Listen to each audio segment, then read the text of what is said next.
ओम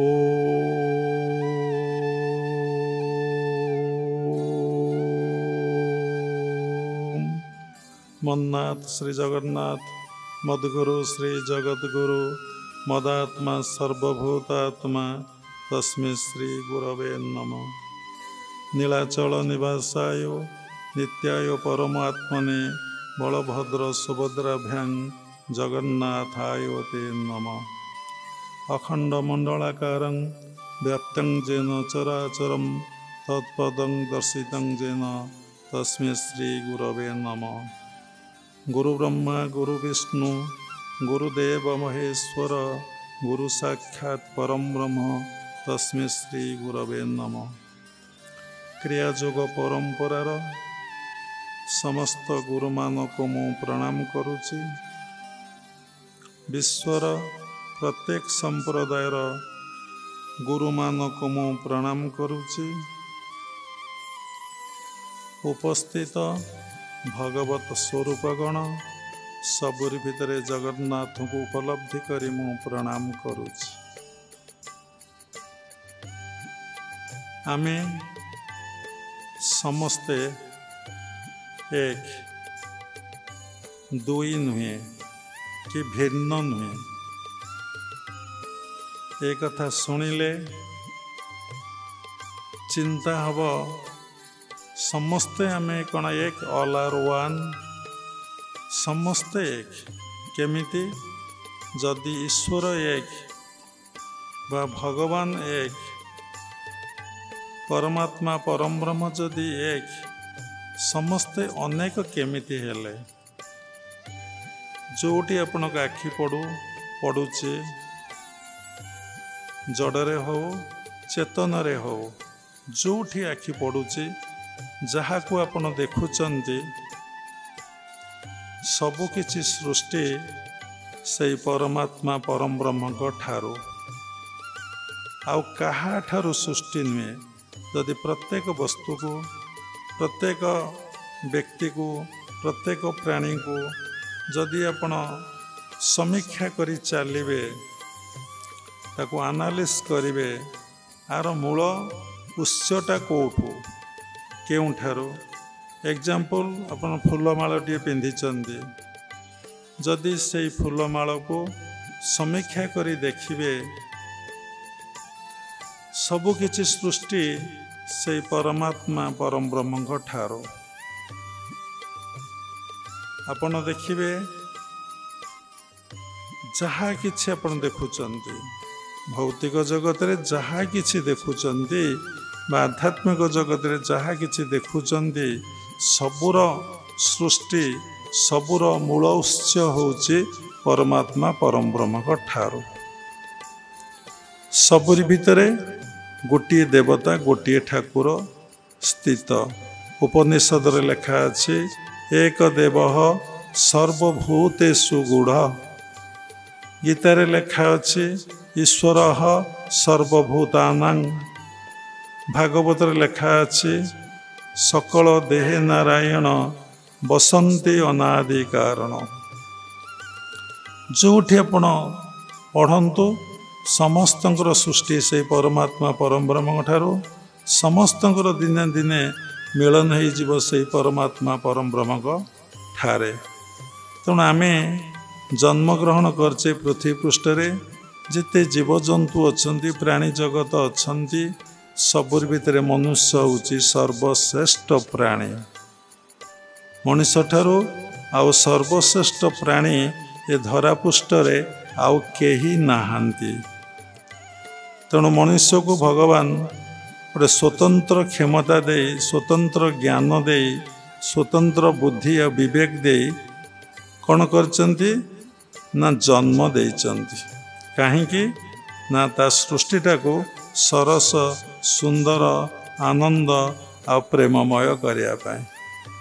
जेमती आमे आश्रम को सरस सुंदर करिया पाए अनेक गुड़िए कार्यक्रम करुचे अनेक गुड़िए मंदिर करुचे कि मेडिटेशन हॉल करिचे कि लोक मान रहिया पाए सब प्रकार सुविधा सुजोग डाइनिंग हॉल सबुर जेमती फैसिलिटी लोक जोगे दौचे कौन पाई ନା ସବୁଟା କିଛି ସରସ ସୁନ୍ଦର ହେବା ପାଇଁ।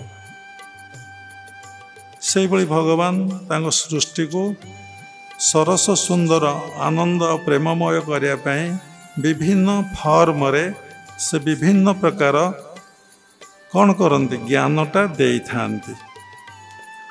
ଆଜି ମେଡ଼ିକାଲ ସାଇନ୍ସ ଏତେ ଡେଭଲପ୍ କରିଛି, ତାହା ହିଁ ଈଶ୍ୱରଙ୍କର ଇଚ୍ଛା, ତା କାହାର ଇଚ୍ଛା ନୁହେଁ। ଆଜି ଆପଣ କମ୍ ସମୟ ଭିତରେ ଅତି ଦୂର ଦୂରାନ୍ତକୁ ଆପଣ ଯାଇପାରୁଛନ୍ତି, ତାହା ହିଁ ଈଶ୍ୱରଙ୍କର ଇଚ୍ଛା।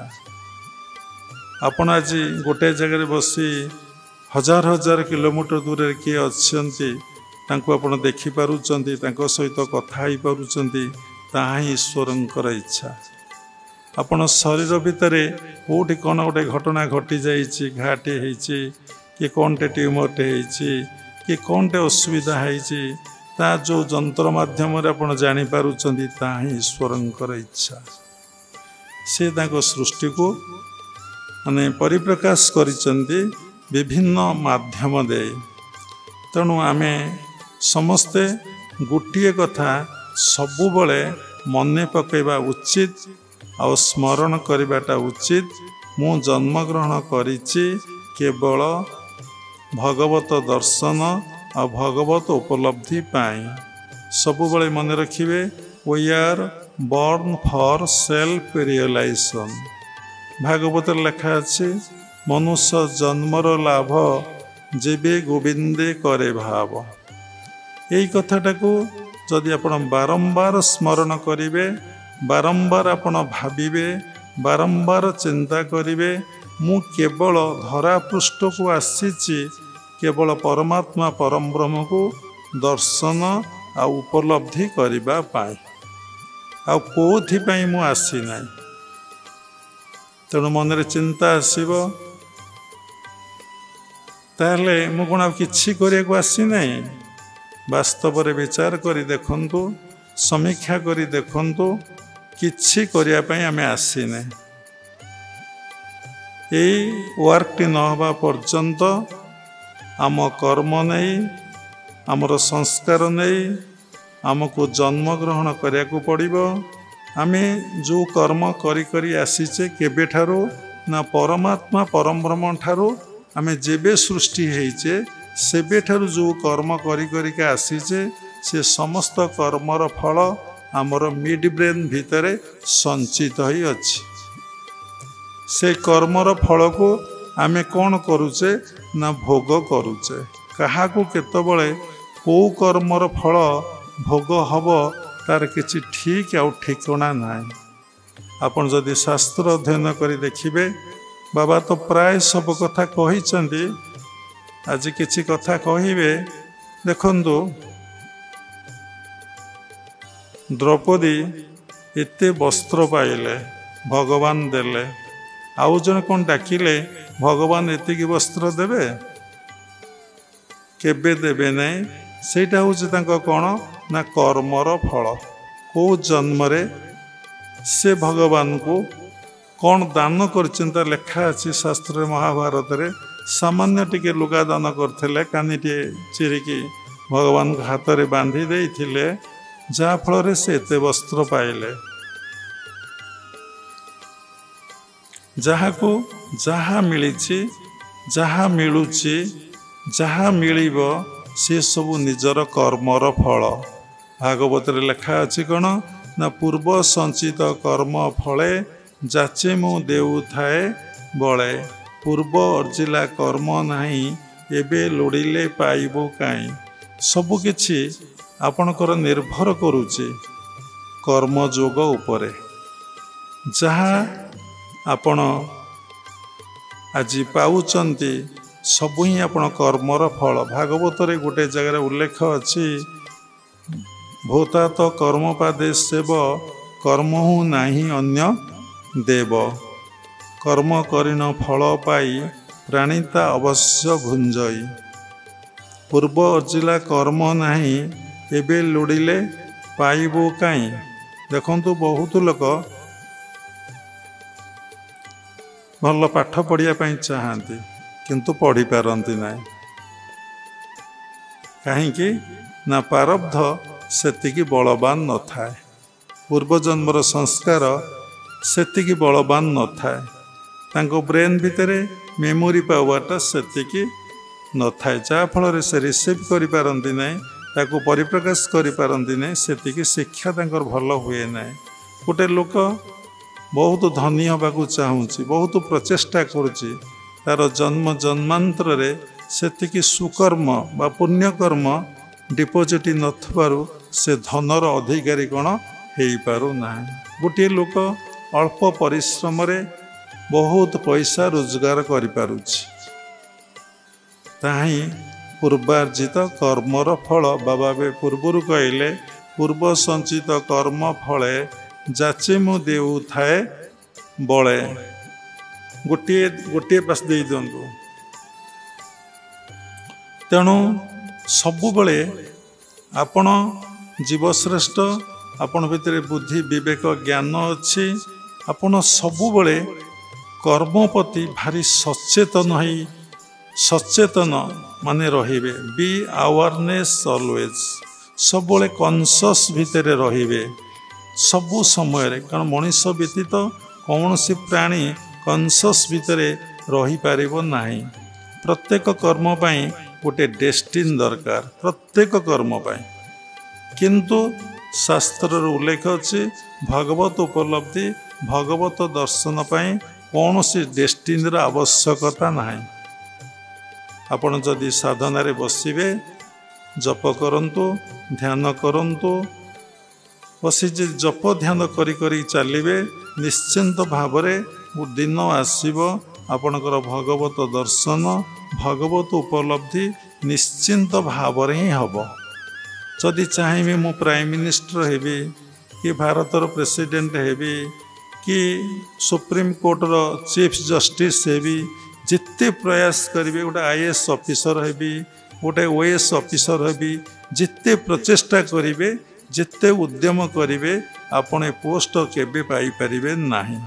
ତାହେଲେ କେମିତି ନା, ସେତିକି ମୋଟା ପ୍ରାରବ୍ଧ ନଥିଲେ ଆପଣଙ୍କର କେବେ ହେଇପାରିବ ନାହିଁ। ତେଣୁ ଆଜି ଯେଉଁ କର୍ମ କଲେ, ସେଥିପାଇଁ ଏମିତି କେତେ ଜନ୍ମ ପରେ ସେ କର୍ମର ଫଳ ଆପଣଙ୍କୁ ଦିନେ ଦିନେ ନିଶ୍ଚିନ୍ତ ଭାବରେ କ'ଣ ହେବ ନା ପ୍ରାପ୍ତି ହେବ। ତେଣୁ ସବୁକିଛି ନିର୍ଭର କରୁଛି କର୍ମଯୋଗ ଉପରେ। ତେଣୁ ଆମେ ସମସ୍ତେ କର୍ମ କରୁଛେ, ବିନା କର୍ମରେ ଆମେ କେହି ରହିପାରିବା ନାହିଁ। କର୍ମର ସଂଜ୍ଞା ନା କ'ଣ ନା, ଯେଉଁଥିରେ ମନ ଆଉ ଶକ୍ତିର ଅପଚୟ ହେଉଛି, ଏକ୍ସପେଣ୍ଡିଚର ହେଉଛି, ତା ଦ୍ୱାରା କର୍ମ ହେଉଛି। ବିନା ଏନର୍ଜି, ବିନା ମାଇଣ୍ଡର ବିନିଯୋଗରେ କୌଣସି କର୍ମ କେବେ ହେଇପାରିବ ନାହିଁ। କିନ୍ତୁ କର୍ମଟା ହେଉଛି ତିନି ପ୍ରକାର, ସାତ୍ଵିକ, ରାଜସିକ, ତାମସିକ। ସମସ୍ତେ କର୍ମ କରୁଛନ୍ତି। ଦେଖନ୍ତୁ, ଯେ ସାତ୍ଵିକ କର୍ମ କରୁଛି ସେ ଶାନ୍ତି ଏବଂ ଆନନ୍ଦରେ ଅଛି। ଯେ ରାଜସିକ କର୍ମ କରୁଛି ସେ ସବୁବେଳେ, ବର୍ତ୍ତମାନ ସମୟରେ ଯୁଗରେ ଗୋଟିଏ କଥା, ସମସ୍ତେ ଦେଖନ୍ତୁ ଚଳଚଞ୍ଚଳ, ଆଉ ସମସ୍ତେ ଗୋଟିଏ ଟେନସନ୍ ଭିତରେ ଅଛନ୍ତି। ସମସ୍ତେ କ'ଣ କରୁଛନ୍ତି ନା, ଯେତିକି ତାଙ୍କର ଯୋଗ୍ୟତା, ଯେତିକି ତାଙ୍କର କ୍ୱାଲିଫିକେସନ୍, ଯେତିକି ତାଙ୍କର ୱେଟ୍, ତାଠାରୁ ସମସ୍ତେ ଅଧିକା କଥା ଚିନ୍ତା କରୁଛନ୍ତି। ସମସ୍ତେ ଚାହୁଁଛନ୍ତି ଧନୀ ହେବା ପାଇଁ, ସମସ୍ତେ ଚାହୁଁଛନ୍ତି ବିଦ୍ୱାନ ହେବା ପାଇଁ, ସମସ୍ତେ ଚାହୁଁଛନ୍ତି ବଡ଼ ଉପାଧି ପ୍ରାପ୍ତି ପାଇଁ, ସମସ୍ତେ ଚାହୁଁଛନ୍ତି ସମ୍ମାନ ଓ ପ୍ରତିଷ୍ଠା ପାଇଁ।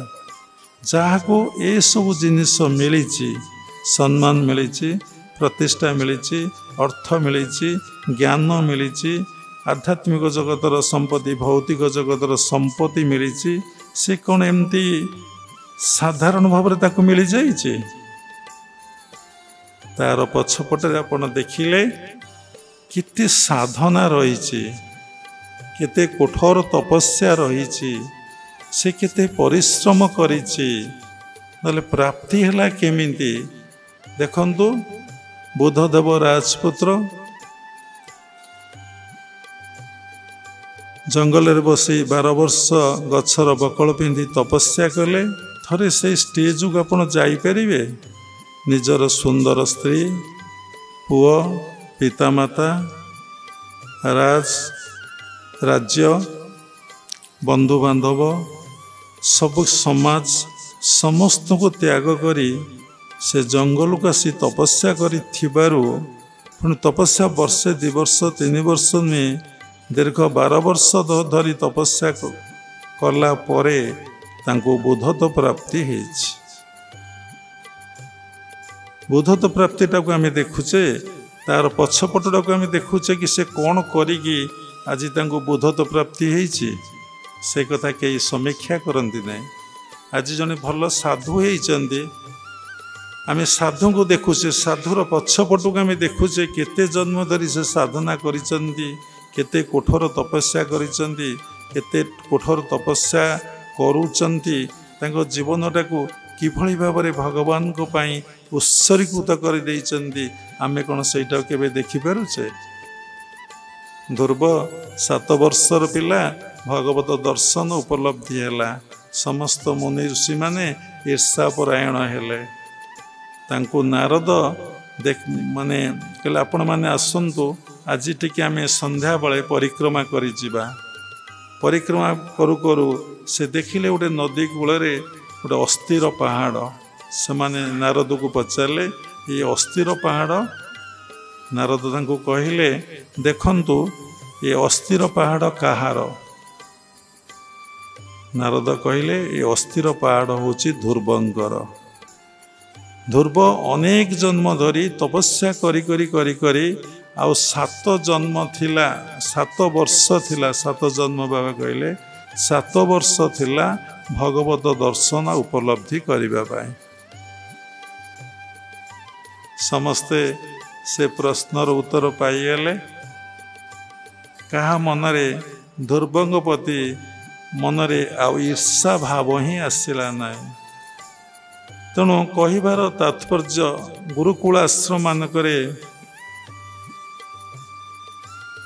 अनेक आसी पहुँचती कि 30 वर्ष साधना करिकी जो स्तर रे पहुँची नथिबे जड़े गोटे वर्षक भितर से स्तर रे पहुँची जिवे से सुविधा सुजोग मध्य पाइजिवे। ता पछपटे कारण होची अनेक जन्मर तपस्या करी करी करी करी करी करी से आसीथिले आउ अल्प दिन कि मास थिला तांकर से अवस्था प्राप्ति पाए।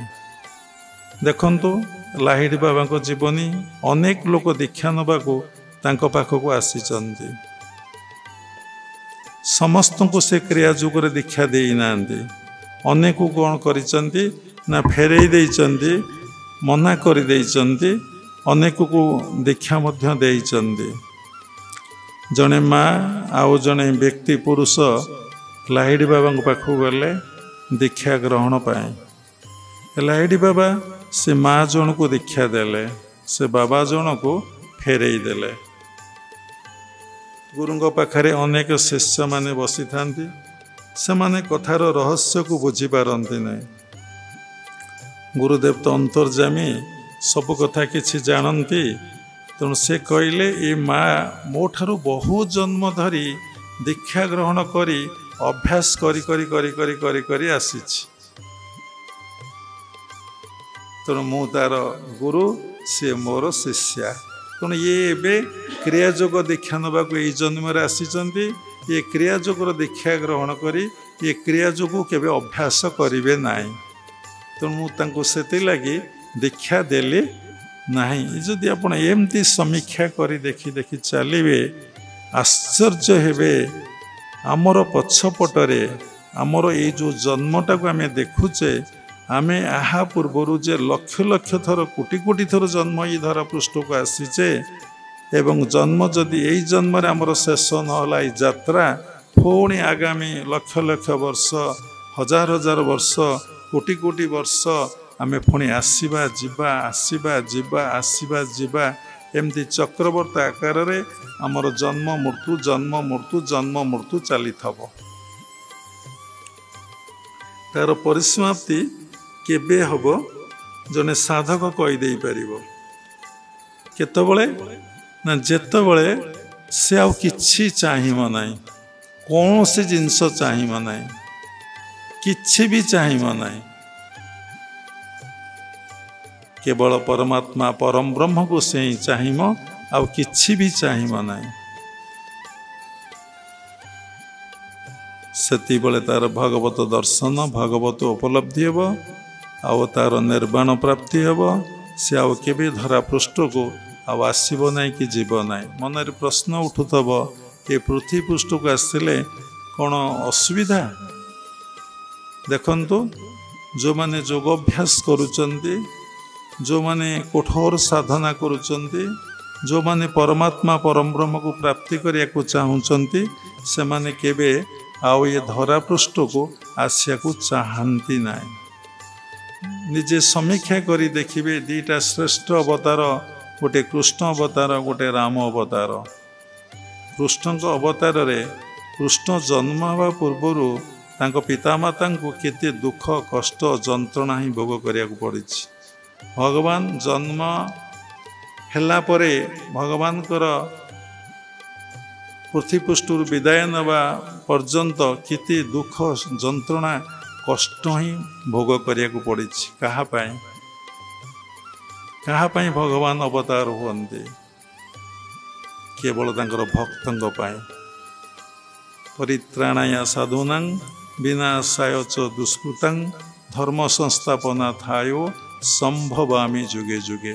ଯେତେବେଳେ ଧର୍ମର ଗ୍ଲାନି ଘଟେ, ସାଧୁମାନେ ଦୁଃଖ, ଯନ୍ତ୍ରଣା, କଷ୍ଟ ଲୋକମାନେ ତାଙ୍କୁ ଦିଅନ୍ତି, ଆଉ ସେତେବେଳେ ଭଗବାନ ଅବତାର ହୁଅନ୍ତି। ସେଥିଲାଗି ବହୁତ ଦୁଃଖ, କଷ୍ଟ, ଯନ୍ତ୍ରଣା। ଭଗବାନ ତ କିଛି ଭୋଗ ସ୍ପର୍ଶ କରେ ନାହିଁ। ସାଧାରଣତଃ ଆମେ ଦେଖିଲେ ମାନବ ଲୀଳା ଭିତରେ ବହୁତ ଦୁଃଖ କଷ୍ଟ ସେମାନେ ଭୋଗ କରନ୍ତି। ପ୍ରଭୁ ରାମଚନ୍ଦ୍ରଙ୍କ ଜନ୍ମଠାରୁ ଶେଷ ପର୍ଯ୍ୟନ୍ତ ଦେଖନ୍ତୁ। କିନ୍ତୁ ବ୍ୟକ୍ତି କ'ଣ କରନ୍ତି ନା ଏଗୁଡ଼ାକ ଯଦି ଦେଖିବେ, ଏଗୁଡ଼ା ଯଦି ଆଲୋଚନା କରିବେ, ଏଗୁଡ଼ା ଯଦି ସମୀକ୍ଷା କରିବେ, ତାଙ୍କର ଭଗବାନ ପ୍ରତି ଭାବ, ଭକ୍ତି, ଶ୍ରଦ୍ଧା, ବିଶ୍ୱାସ ସବୁକିଛି ଚାଲିଯାଏ। କିନ୍ତୁ ଯେଉଁମାନେ ଏଇ ଜଗତର ଯାତ୍ରୀ, ସେ ଭଗବାନଙ୍କର ଲୀଳାକୁ ବୁଝିବା ଅତି କଷ୍ଟ।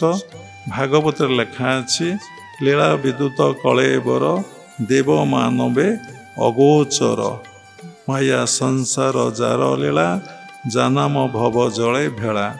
ସେଇଭଳି ବହୁତ ଲୋକ କୁହନ୍ତି ଭଗବାନ କୃଷ୍ଣ 16,000 ଗୋପୀକି ରମଣ କଲେ, ସେ କି ଭଗବାନ? ଥରେ ଚିନ୍ତା କରି ଦେଖନ୍ତୁ, ଗୋଟିଏ ଛୋଟିଆ ପିଲା କେମିତି କାଳିୟ ଦଳନ କରିପାରିବ?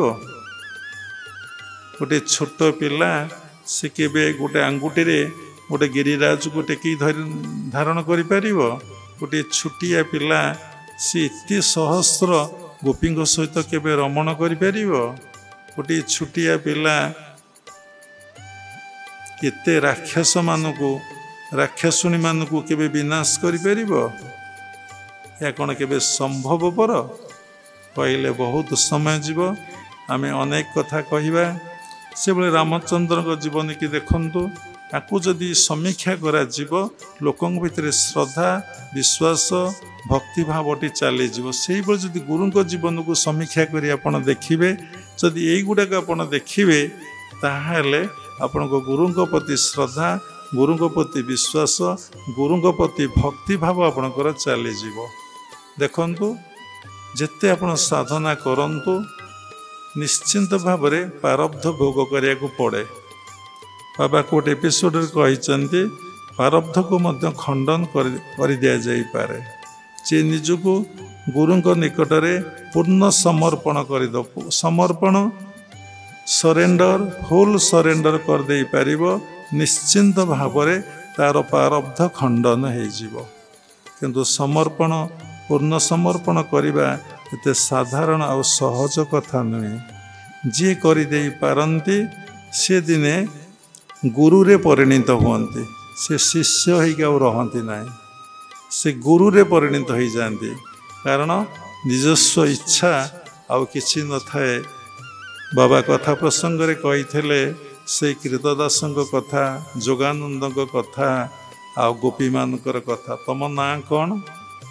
ତୁମେ ଯେଉଁ ନାଁ ଧରି ଡାକିବ, ସେଇ ନାଁଟା ହିଁ ମୋର। ତୁମେ କ'ଣ କାମ କରିବ ନା ଯେଉଁ କାମ ଆପଣ ଆମକୁ କହିବେ ସେଇ କାମ ହିଁ ଆମେ କରିବୁ। ଆପଣ କେଉଁଠି ରହିବେ ନା ଯେଉଁଠି ରଖିବେ ଆମେ ସେଇଠି ରହିବୁ। କ'ଣ ଖାଇବେ ନା ଯାହା ଆମକୁ ଖାଇବାକୁ ଦେବେ ତାହା ଆମେ ଖାଇବୁ। କ'ଣ ଆପଣ ପିନ୍ଧିବେ ନା ଯାହା ଆପଣ ପିନ୍ଧିବାକୁ ଦେବେ ତାହା ହିଁ ଆମେ ପିନ୍ଧିବୁ। ଏ କଥାରୁ କ'ଣ ଶିଖିଲେ କହିଲେ ବହୁତ ସମୟ ଯିବ। ନିଜସ୍ୱ ଇଚ୍ଛା ଆଉ କିଛି ନାହିଁ। ଗୁରୁଙ୍କ ନିକଟରେ ସମର୍ପଣ। ଆଜି ଆମର ଯାହା ଇଚ୍ଛା ହେଉଛି, ଆମେ ଯେଉଁ ପ୍ରକାର ଖାଦ୍ୟ ଖାଉଛେ କି ବସ୍ତ୍ର ପିନ୍ଧୁଛେ, ଯେଉଁ ପ୍ରକାର କର୍ମ କରୁଛେ, ଯେଉଁ ପ୍ରକାର କଥାବାର୍ତ୍ତା କରୁଛେ, ଯେଉଁ ପ୍ରକାର ଚାଲିଚଳନ ଶୈଳୀ, ଯେଉଁ ପ୍ରକାର ବୃତ୍ତି କରିକି ଆମେ ଅର୍ଥୋପାର୍ଜନ କରୁଛେ, ତା ନିଜର ସଂସ୍କାରର ଫଳ। ନିଜର ସଂସ୍କାରର କ'ଣ ଫଳ। ଯେତେବେଳେ ଗୁରୁଙ୍କ ନିକଟରେ ଆମେ ସମର୍ପିତ ହେଇଗଲେ, ଗୁରୁ ଆମକୁ ଯେଉଁ ଉପଦେଶ ଦେଲେ ସେଇ ଉପଦେଶ ଅନୁଯାୟୀ ଆମେ ଯେତେବେଳେ କର୍ମ କଲେ, ଆମ ସଂସ୍କାର ସେଠି ଆଉ କ୍ରିୟାଶୀଳ ହେଲା? ଆମ ସଂସ୍କାର କିଛି ରହିଲା? ମୋର ମନ ହେଉଛି ମୁଁ ଏବେ ଟିକେ କ'ଣ ବୁଟ ଭଜା ଖାଇବି, ଆଶ୍ରମରେ ପ୍ରସାଦ ଡାଲି ଶାଗ ଟିକେ ହେଇଛି, ଗଲା ସଂସ୍କାର ପୋଡ଼ି ପାଉଁଶ ହେଲା। ମୋର ଇଚ୍ଛା ହେଉଛି ମୁଁ ଟିକେ ବୁଲିବାକୁ ଯିବି। ଗୁରୁଦେବ କହିଲେ ନାହିଁ, ଆପଣ ସାଧନା କରନ୍ତୁ, ବୁଲିବାକୁ ଯାଆନ୍ତୁ ନାହିଁ। ସଂସ୍କାର ସେଠି କ୍ଷୟ ହେଇଗଲା ନା ସଂସ୍କାର ସେଠି ରହିଲା? ମୋର ଇଚ୍ଛା ହେଉଛି ମୁଁ ଟିକେ ବକ୍ ବକ୍ ହୋଇ ବସି ଗପିବି। ଗୁରୁଙ୍କ ନିର୍ଦ୍ଦେଶ ସବୁବେଳେ ତୁମେ ଖେଚରୀ ମୁଦ୍ରା କର। ତାହେଲେ ଆପଣ ବକିବାଟା ବକ୍ ବକ୍ ହେବାଟା ବନ୍ଦ ହେଇଗଲା। କଥା କହିବା ଦ୍ୱାରା କ'ଣ ହୁଏ ନା ଅହଙ୍କାରଟା ବେଶୀ ପ୍ରକାଶ ପାଏ। କଥା କହିବା ଦ୍ୱାରା କ'ଣ ହୁଏ ନା ବ୍ୟକ୍ତିର ମିଛ କଥା ବାହାରେ। ଦେଖନ୍ତୁ, ଯେଉଁଠି ମିଛ କଥା ସେଇଠି କଳି। ଭଲ ଭାବରେ ଚିନ୍ତା କରି ଦେଖନ୍ତୁ, ଯେଉଁଠି ମିଛ କଥା ସେଇଠି କଳି। ଯେଉଁଠି ମିଛ କଥା ନାହିଁ ସେଠି ଆଦୌ କଳି ପ୍ରବେଶ କରିପାରିବ ନାହିଁ। କେବେ କଳି ପ୍ରବେଶ କରିପାରିବନି। ଆଖି ଖୋଲନ୍ତୁ, ଆଖି ବନ୍ଦ କରି ବସନ୍ତୁ ନାହିଁ, ସିଧା ବସନ୍ତୁ। ତେଣୁ ଯେଉଁଠି ମିଛ କଥା ଆପଣ କହିଦେବେ ସେଇଠି କଳି ଆରମ୍ଭ ହୋଇଯିବ। ଏବଂ ଗୋଟିଏ ମିଛକୁ ଆପଣ ଲୁଚିବା ପାଇଁ ଯାଇ, ସତକୁ ମିଛକୁ ଲୁଚିବା ପାଇଁ ଯାଇ ଆପଣ କ'ଣ କରିବେ? ଅନେକ ଗୁଡ଼ିଏ ମିଛ କଥା ଆପଣ ଉପସ୍ଥାପନା କରିବେ। ଯେତେ ମିଛ କଥା ଆପଣ ଉପସ୍ଥାପନା କରିବେ, ଆପଣ ଭିତରେ କଳି ସେତେ ପ୍ରବେଶ କରିକା ଯିବ। ଯେଉଁଠି କଳି ଅଛି ସେଇଠି ଦୁଃଖ, ଯନ୍ତ୍ରଣା, କଷ୍ଟ ହିଁ ରହିଛି। ତେଣୁ ପ୍ରଥମ କଥା ହେଉଛି ଆମ ଜୀବନଟାକୁ ଆମେ କିଭଳି ଭାବରେ ଭଗବତମୟ କରିପାରିବା। ଏ ଜୀବନଟାକୁ କେମିତି ଆନନ୍ଦ ଆଉ ପ୍ରେମମୟ କରିପାରିବା। ଏ ଜୀବନଟାକୁ କେମିତି ସରସ ସୁନ୍ଦର କରିପାରିବା। ସେଥିପାଇଁ ଆମକୁ କ'ଣ କରାଯାଉଛି ନା ଗୁରୁକୁଳ ଆଶ୍ରମକୁ ଆସିବାକୁ ପଡ଼ୁଛି, ଦୀକ୍ଷା ଗ୍ରହଣ କରିବାକୁ ପଡ଼ୁଛି। ଏ ଗୁରୁକୁଳ ଆଶ୍ରମ ଏଇଟା ଯେ କଳି ଯୁଗରେ ଥିଲା ତାହା ନୁହେଁ, ସତ୍ୟରେ ଥିଲା, ତ୍ରେତୟାରେ ଥିଲା, ଦ୍ୱାପରରେ ଥିଲା ଏବଂ କଳିରେ ଅଛି। ଗୁରୁ ଶିଷ୍ୟର ଯେଉଁ ପରମ୍ପରା, ସେଇଟା ସୃଷ୍ଟିର ଆରମ୍ଭରୁ ହିଁ ଗୁରୁ ଶିଷ୍ୟର ପରମ୍ପରା ରହିଆସିଛି। ଯାହାଙ୍କ ଠାରୁ ଆପଣ ଗୋଟିଏ ଅକ୍ଷର ଶିଖିଲେ, ଗୋଟିଏ କଥା ଶିଖିଲେ, ସେ ଆପଣଙ୍କର ଗୁରୁ ହେଇଗଲା। ଯେତେବେଳେ ବ୍ୟକ୍ତି ସବୁବେଳେ ଶିଖିବାକୁ ଚାହେଁ, ଆଖି ମେଲା କରି ବସନ୍ତୁ, ଜାଣିବାକୁ ଚାହେଁ ଏବଂ ନିଜକୁ ଗଢ଼ିବାକୁ ଚାହେଁ, ବଡ଼ କରିବାକୁ ଚାହେଁ, ସେ ସବୁବେଳେ ଶିଖିବାର ମେଣ୍ଟାଲିଟି ରଖିବ। ସବୁବେଳେ ଶିଖିବାର ମନୋବୃତ୍ତିଟା ହିଁ ସେ ସବୁବେଳେ ରଖିବ। ସବୁବେଳେ ଚାହିଁବ ମୁଁ କେମିତି ଶିଖିବି। ଯେ ଶିକ୍ଷାକୁ ଚାହିଁବ ସେ କେବେ ଗୁରୁଙ୍କ ପାଖରେ କି ଯାହାଙ୍କ ଠାରୁ ଯେଉଁ ବିଦ୍ୟା ହାସଲ କଲା, ଯଦି ସେଇ ବିଦ୍ୟା ବିଷୟରେ ସେ କହେ ବା ଓଭରଟେକ୍ କରେ ଗୁରୁଙ୍କୁ, କି ଗୁରୁଙ୍କୁ ଉତ୍ତର ଦିଏ, ତା ଜୀବନରେ ସେ ଆଉ କେବେ ସାଧନାରେ, ଭୌତିକ ଜଗତ ହଉ ଆଧ୍ୟାତ୍ମିକ ଜଗତ ହଉ, ସେ ଆଉ କେବେ ଅଗ୍ରସର କରିପାରିବ ନାହିଁ। ତେଣୁ ଯେତେ ପାଠ ପଢ଼ିଥାଅ, ଯେତେ ଶିକ୍ଷିତ ହେଇଥାଅ, ଯେତେ ବିଦ୍ୱାନ ହେଇଥାଅ ଭୌତିକ ଜଗତରେ, ତୁମେ ଗୁରୁଙ୍କ ପାଖରେ ସର୍ବଦା ବିନୟ ଆଉ ନମ୍ର ଆଉ ସାଧାରଣ ଭାବରେ ଯେମିତି କିଛି ଜାଣିନ ସେମିତି ଗୁରୁଙ୍କ ପାଖରେ ବସିବ। ନିଜର ଯୋଗ୍ୟତାକୁ କେବେ ମାପିବ ନାହିଁ। ନିଜର ଯୋଗ୍ୟତାକୁ କେବେ ଗୁରୁଙ୍କ ଆଗରେ ପରିପ୍ରକାଶ କରିବ ନାହିଁ। ताहले आपण साधना आगेबे। गुरु सबु किछि देखन्ते, आपणकर प्रत्येकटी कथा को से तनखी माने परीक्षा करी करी करी करी करी करी से देखन्ते। आपण को बसिबा ठारू, आपण कथा कहबा ठारू, आपण खाद्य ग्रहण ठारू, आपणकर शोइबा ठारू, आपण काम करबा ठारू प्रत्येक कथा भीतर से देखन्ते तांको भीतर से आध्यात्मिक भावटा फुटी उठुछि कि फुटी उठु ना। से प्रत्येकटी कर्म को भगवत बोधरे बा आत्मबोधरे करूछन्ति ना करूना। प्रत्येकटी समय गुरु शिष्य को ही देखु थांते। ये कथा शिष्य माने जानी पारंती ना। कथा प्रसंग रे गुरु अनेक कथा कहते, सबु कथा आर बहुत मूल्य थाए।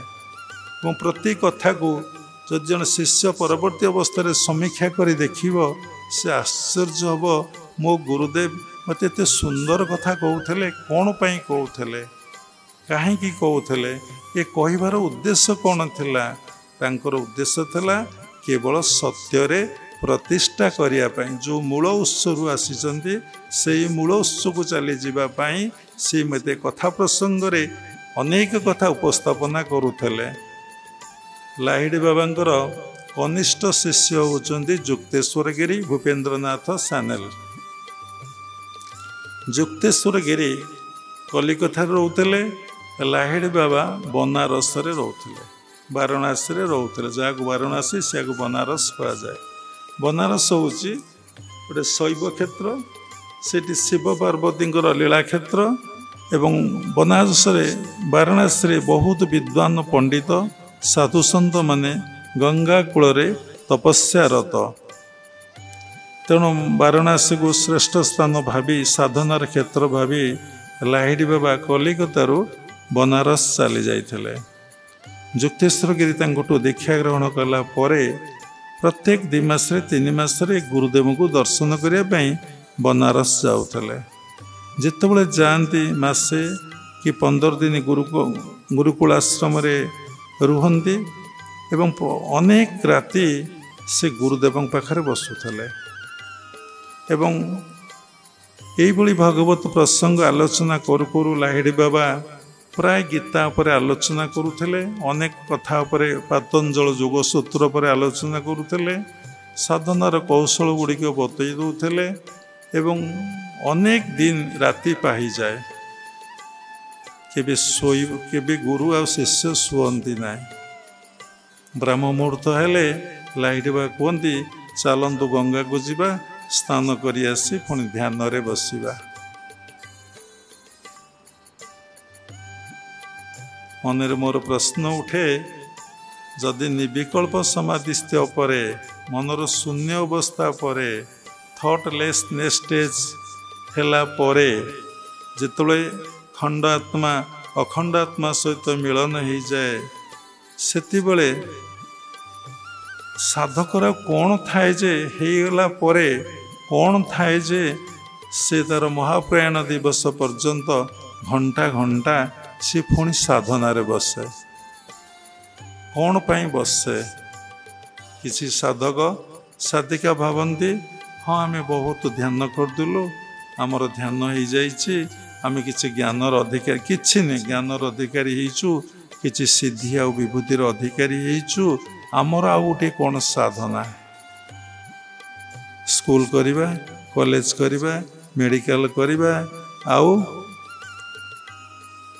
विभिन्न अनुष्ठान करिबा, आउ शास्त्र विषय आलोचना करिबा, सभा समिति रे बसिकी प्रवचन दबारे समस्ते लगी पड़ती। भगवान 3टी जगह को समस्त को पेली दियंती। गोटे हूँ अर्थ, अर्थ लालसा साधुंकर भी रही। साधु परमार्थ पाई आसी, अर्थ पाई आसी नहीं, सेतिपाई से घर छाड़ी तार मूल लक्ष्य भगवत प्राप्ति, किंतु से कथा को से भूली जाए सी पुणी अर्थ चिंतार व्यस्त हो पारा। केते बड़ आश्चर्य कथा। धर्म जीवन आरंभ हुए प्रत्याहार। जो जोगर 8टा अंग अच्छी ଯମ ନିୟମ ଆସନ ପ୍ରାଣାୟାମ ପ୍ରତ୍ୟାହାର धारणा ध्यान और समाधि। जड़े डिसाइपल मत प्रश्न कले आपण गोटे टेक्निक कहतु जो टेक्निक को अप्लाई करी आमे एई जन्म रे भगवत दर्शन भगवत उपलब्धि करि पारिबो। आमे कहलु गोटे कथा से कामटा को जदि आपण करदेवे ताले ठीक हम ना कौन ना निजको गुरु निकट में पूर्ण मात्रा रे समर्पण कर दियंतु।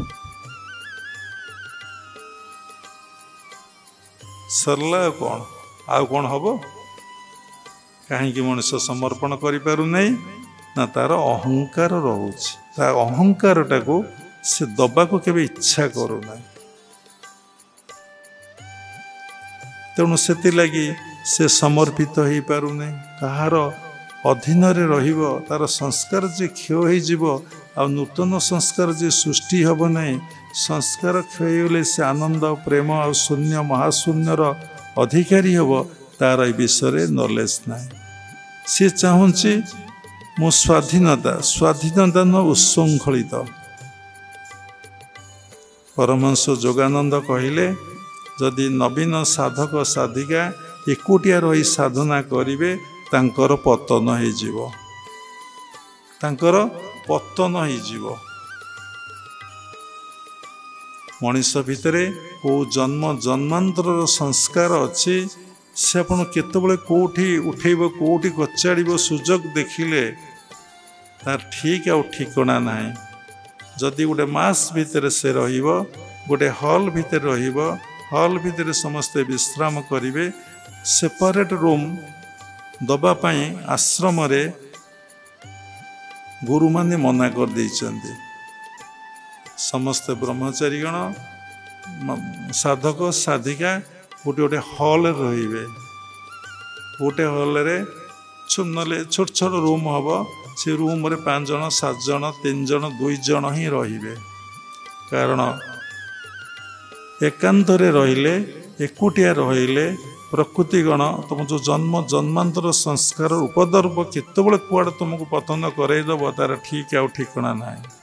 केतबेले साधक साधिका एकांत रे रहिबे एकुटिया रहिबे जितेबेले तांकर भितरे आत्मबोध अवस्था आसीगला संसार को अनित्य असत्य बोली भाविले एवं भगवान को सत्य बोली वास्तव रे भाविले। देखंतु आपण जानिचंती ब्रह्मं सत्य जगत मिथ्या। शंकराचार्य को शिष्य माने पचारे कहले आपण तो अनर्गल वेद वेदांत उपनिषद को कहउचंती आपण तो शिवंग अवतार आपण तो बे देह छाड़े आपण को समुदाय 32 वर्ष तेणु आपण आमको गोटे छुटिया कथाटे कही दिंतु बट संक्षिप्त रे गोटे पदे कथा कही दिंतु जहाँ को पाथ्य करी जहाँ को आम धारण करी ये भवसागर उद्धार हब। तेणु शंकराचार्य गोटे छुटिया पदटे कहले ब्रह्मं सत्य जगत मिथ्या। थरे चिंता कले आपण माने समस्ते जानते भगवान सत्य जगत मिथ्या। केबे भगवान को पछरे किए गोड़े भगवान को पाई कौन किए बंची भगवान को केतक भल पाउछंदी भगवान को पाई किए बंची मो जीवनटा केवल मोर प्रभु पाई से प्रभु मो भितर अछंती सर्वभूतरे अछंती मु आग निज भितर मो प्रभु को उपलब्धि करी दर्शन करी अनुभव करी तापर सर्वभूतरे देखी। अनेक आश्रम मानक ये सोसाइटी रे एबे बहुत इम्पोर्टेंस दिया जाउची सेवा उपरे। एभली गोटे समय वर्तमान चली सारा विश्व रे समस्ते सेवा कार्य व्यस्त समस्ते सेवा कार्य व्यस्त। सेवाटा बहुत भल सेवा कले मनुष्य भितर अहंकार नष्ट हो जाए जमती भिक्षा कले अहंकार नष्ट हो जाए सेवा कले अहंकार नष्ट हो जाए पूरा नष्ट हो जाए। जदि अहंकारटा नष्ट हो जाऊ था तो सेवा करी भगवत दर्शन भगवत उपलब्धि हो जाता ताहले मुनि ऋषि माने गिरी गुंफा पहाड़ पर्वत रे हजार हजार वर्ष कहीं तपस्या कर बसुले जदि सेवा कले भगवत दर्शन हो जाता ताले क्या कठोर तपस्या करने को पड़ न कथा रहीगला कौन आम जिते पुरी रे जगन्नाथ दासंकर समुद्र कूल सातलड़ी मठ देखा गलु माटी तलू बाहरला तांकर गोटे कौन ना गुंफा के भजन कुटीर अभड़ा कोरुआरे से सुंदर भाव गोटे छोट जगटे 4 फुट रे 4 फुट प्राय हम ता भीतर से करिकी अभड़ा कोरुआरे गोटे घरटे करी सेठी बसी से ध्यानस्थ होते जी पंचसखा भगवान सखा से सत्य आसचंदी तीर्थरे आसी द्वापर आसचंदी कली आसचंदी तार प्रमाण अच्छी सत्य जुगे 5 जन कौन होते तीर्थरे कौन होते द्वापर कौन होते कली रे कौन होती यही कथा प्रमाण मिली ताही सत्य से माने जगतरनाथ जगन्नाथ सहित कथा हुंती बसंती एवं सबकिछि ठाकुर प्रसाद को से ग्रहण करते पुणी कौन से रही जाए जे से माने बसी गुंफा तले गुंफारे माटी तले बसी दिन दिन मास मास वर्ष वर्ष कौन तपस्या करते कौन तपस्या करते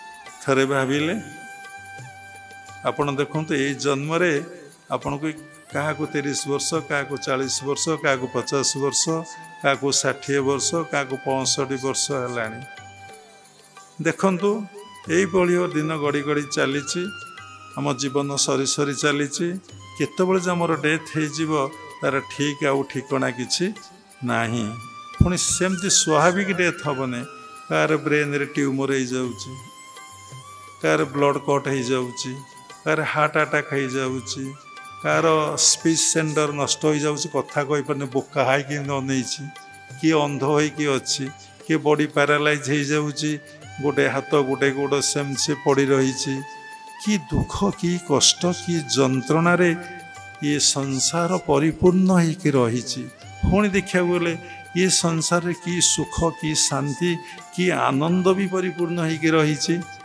बड़ आश्चर्य कथा भगवान को सृष्टि केते आनंदमय केते आश्चर्यमय केते प्रेममय संसार को देखले जी भय लगे से मत आनंद लगे कौ माने से आनंदर अधिकारी होती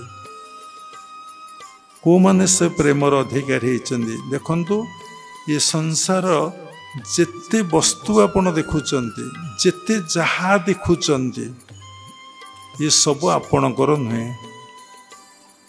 किछि आपणकर नुहे जहा देखुचंती जहा देखुचंती आपण परीक्षा करी देखंतु ये सब किछि आपणकर नुहे किंतु आपण कहउछनी सब मोर या आपणकर अहंकार ना या आपणकर अज्ञानता कौन हो पारे दीटा कथा अहंकार आउ अज्ञानता प्रथम आपण भितर अज्ञानता जीव ना प्रथम आपण भितर अहंकार जीव प्रथमे तुम भितर अज्ञानता जीव जड़े भारतीय संत सुंदर भाव अमेरिका रे इंग्लिश रे स्पीच दौले ताको अमेरिकन लोक बसी शुणुले स्पीच पर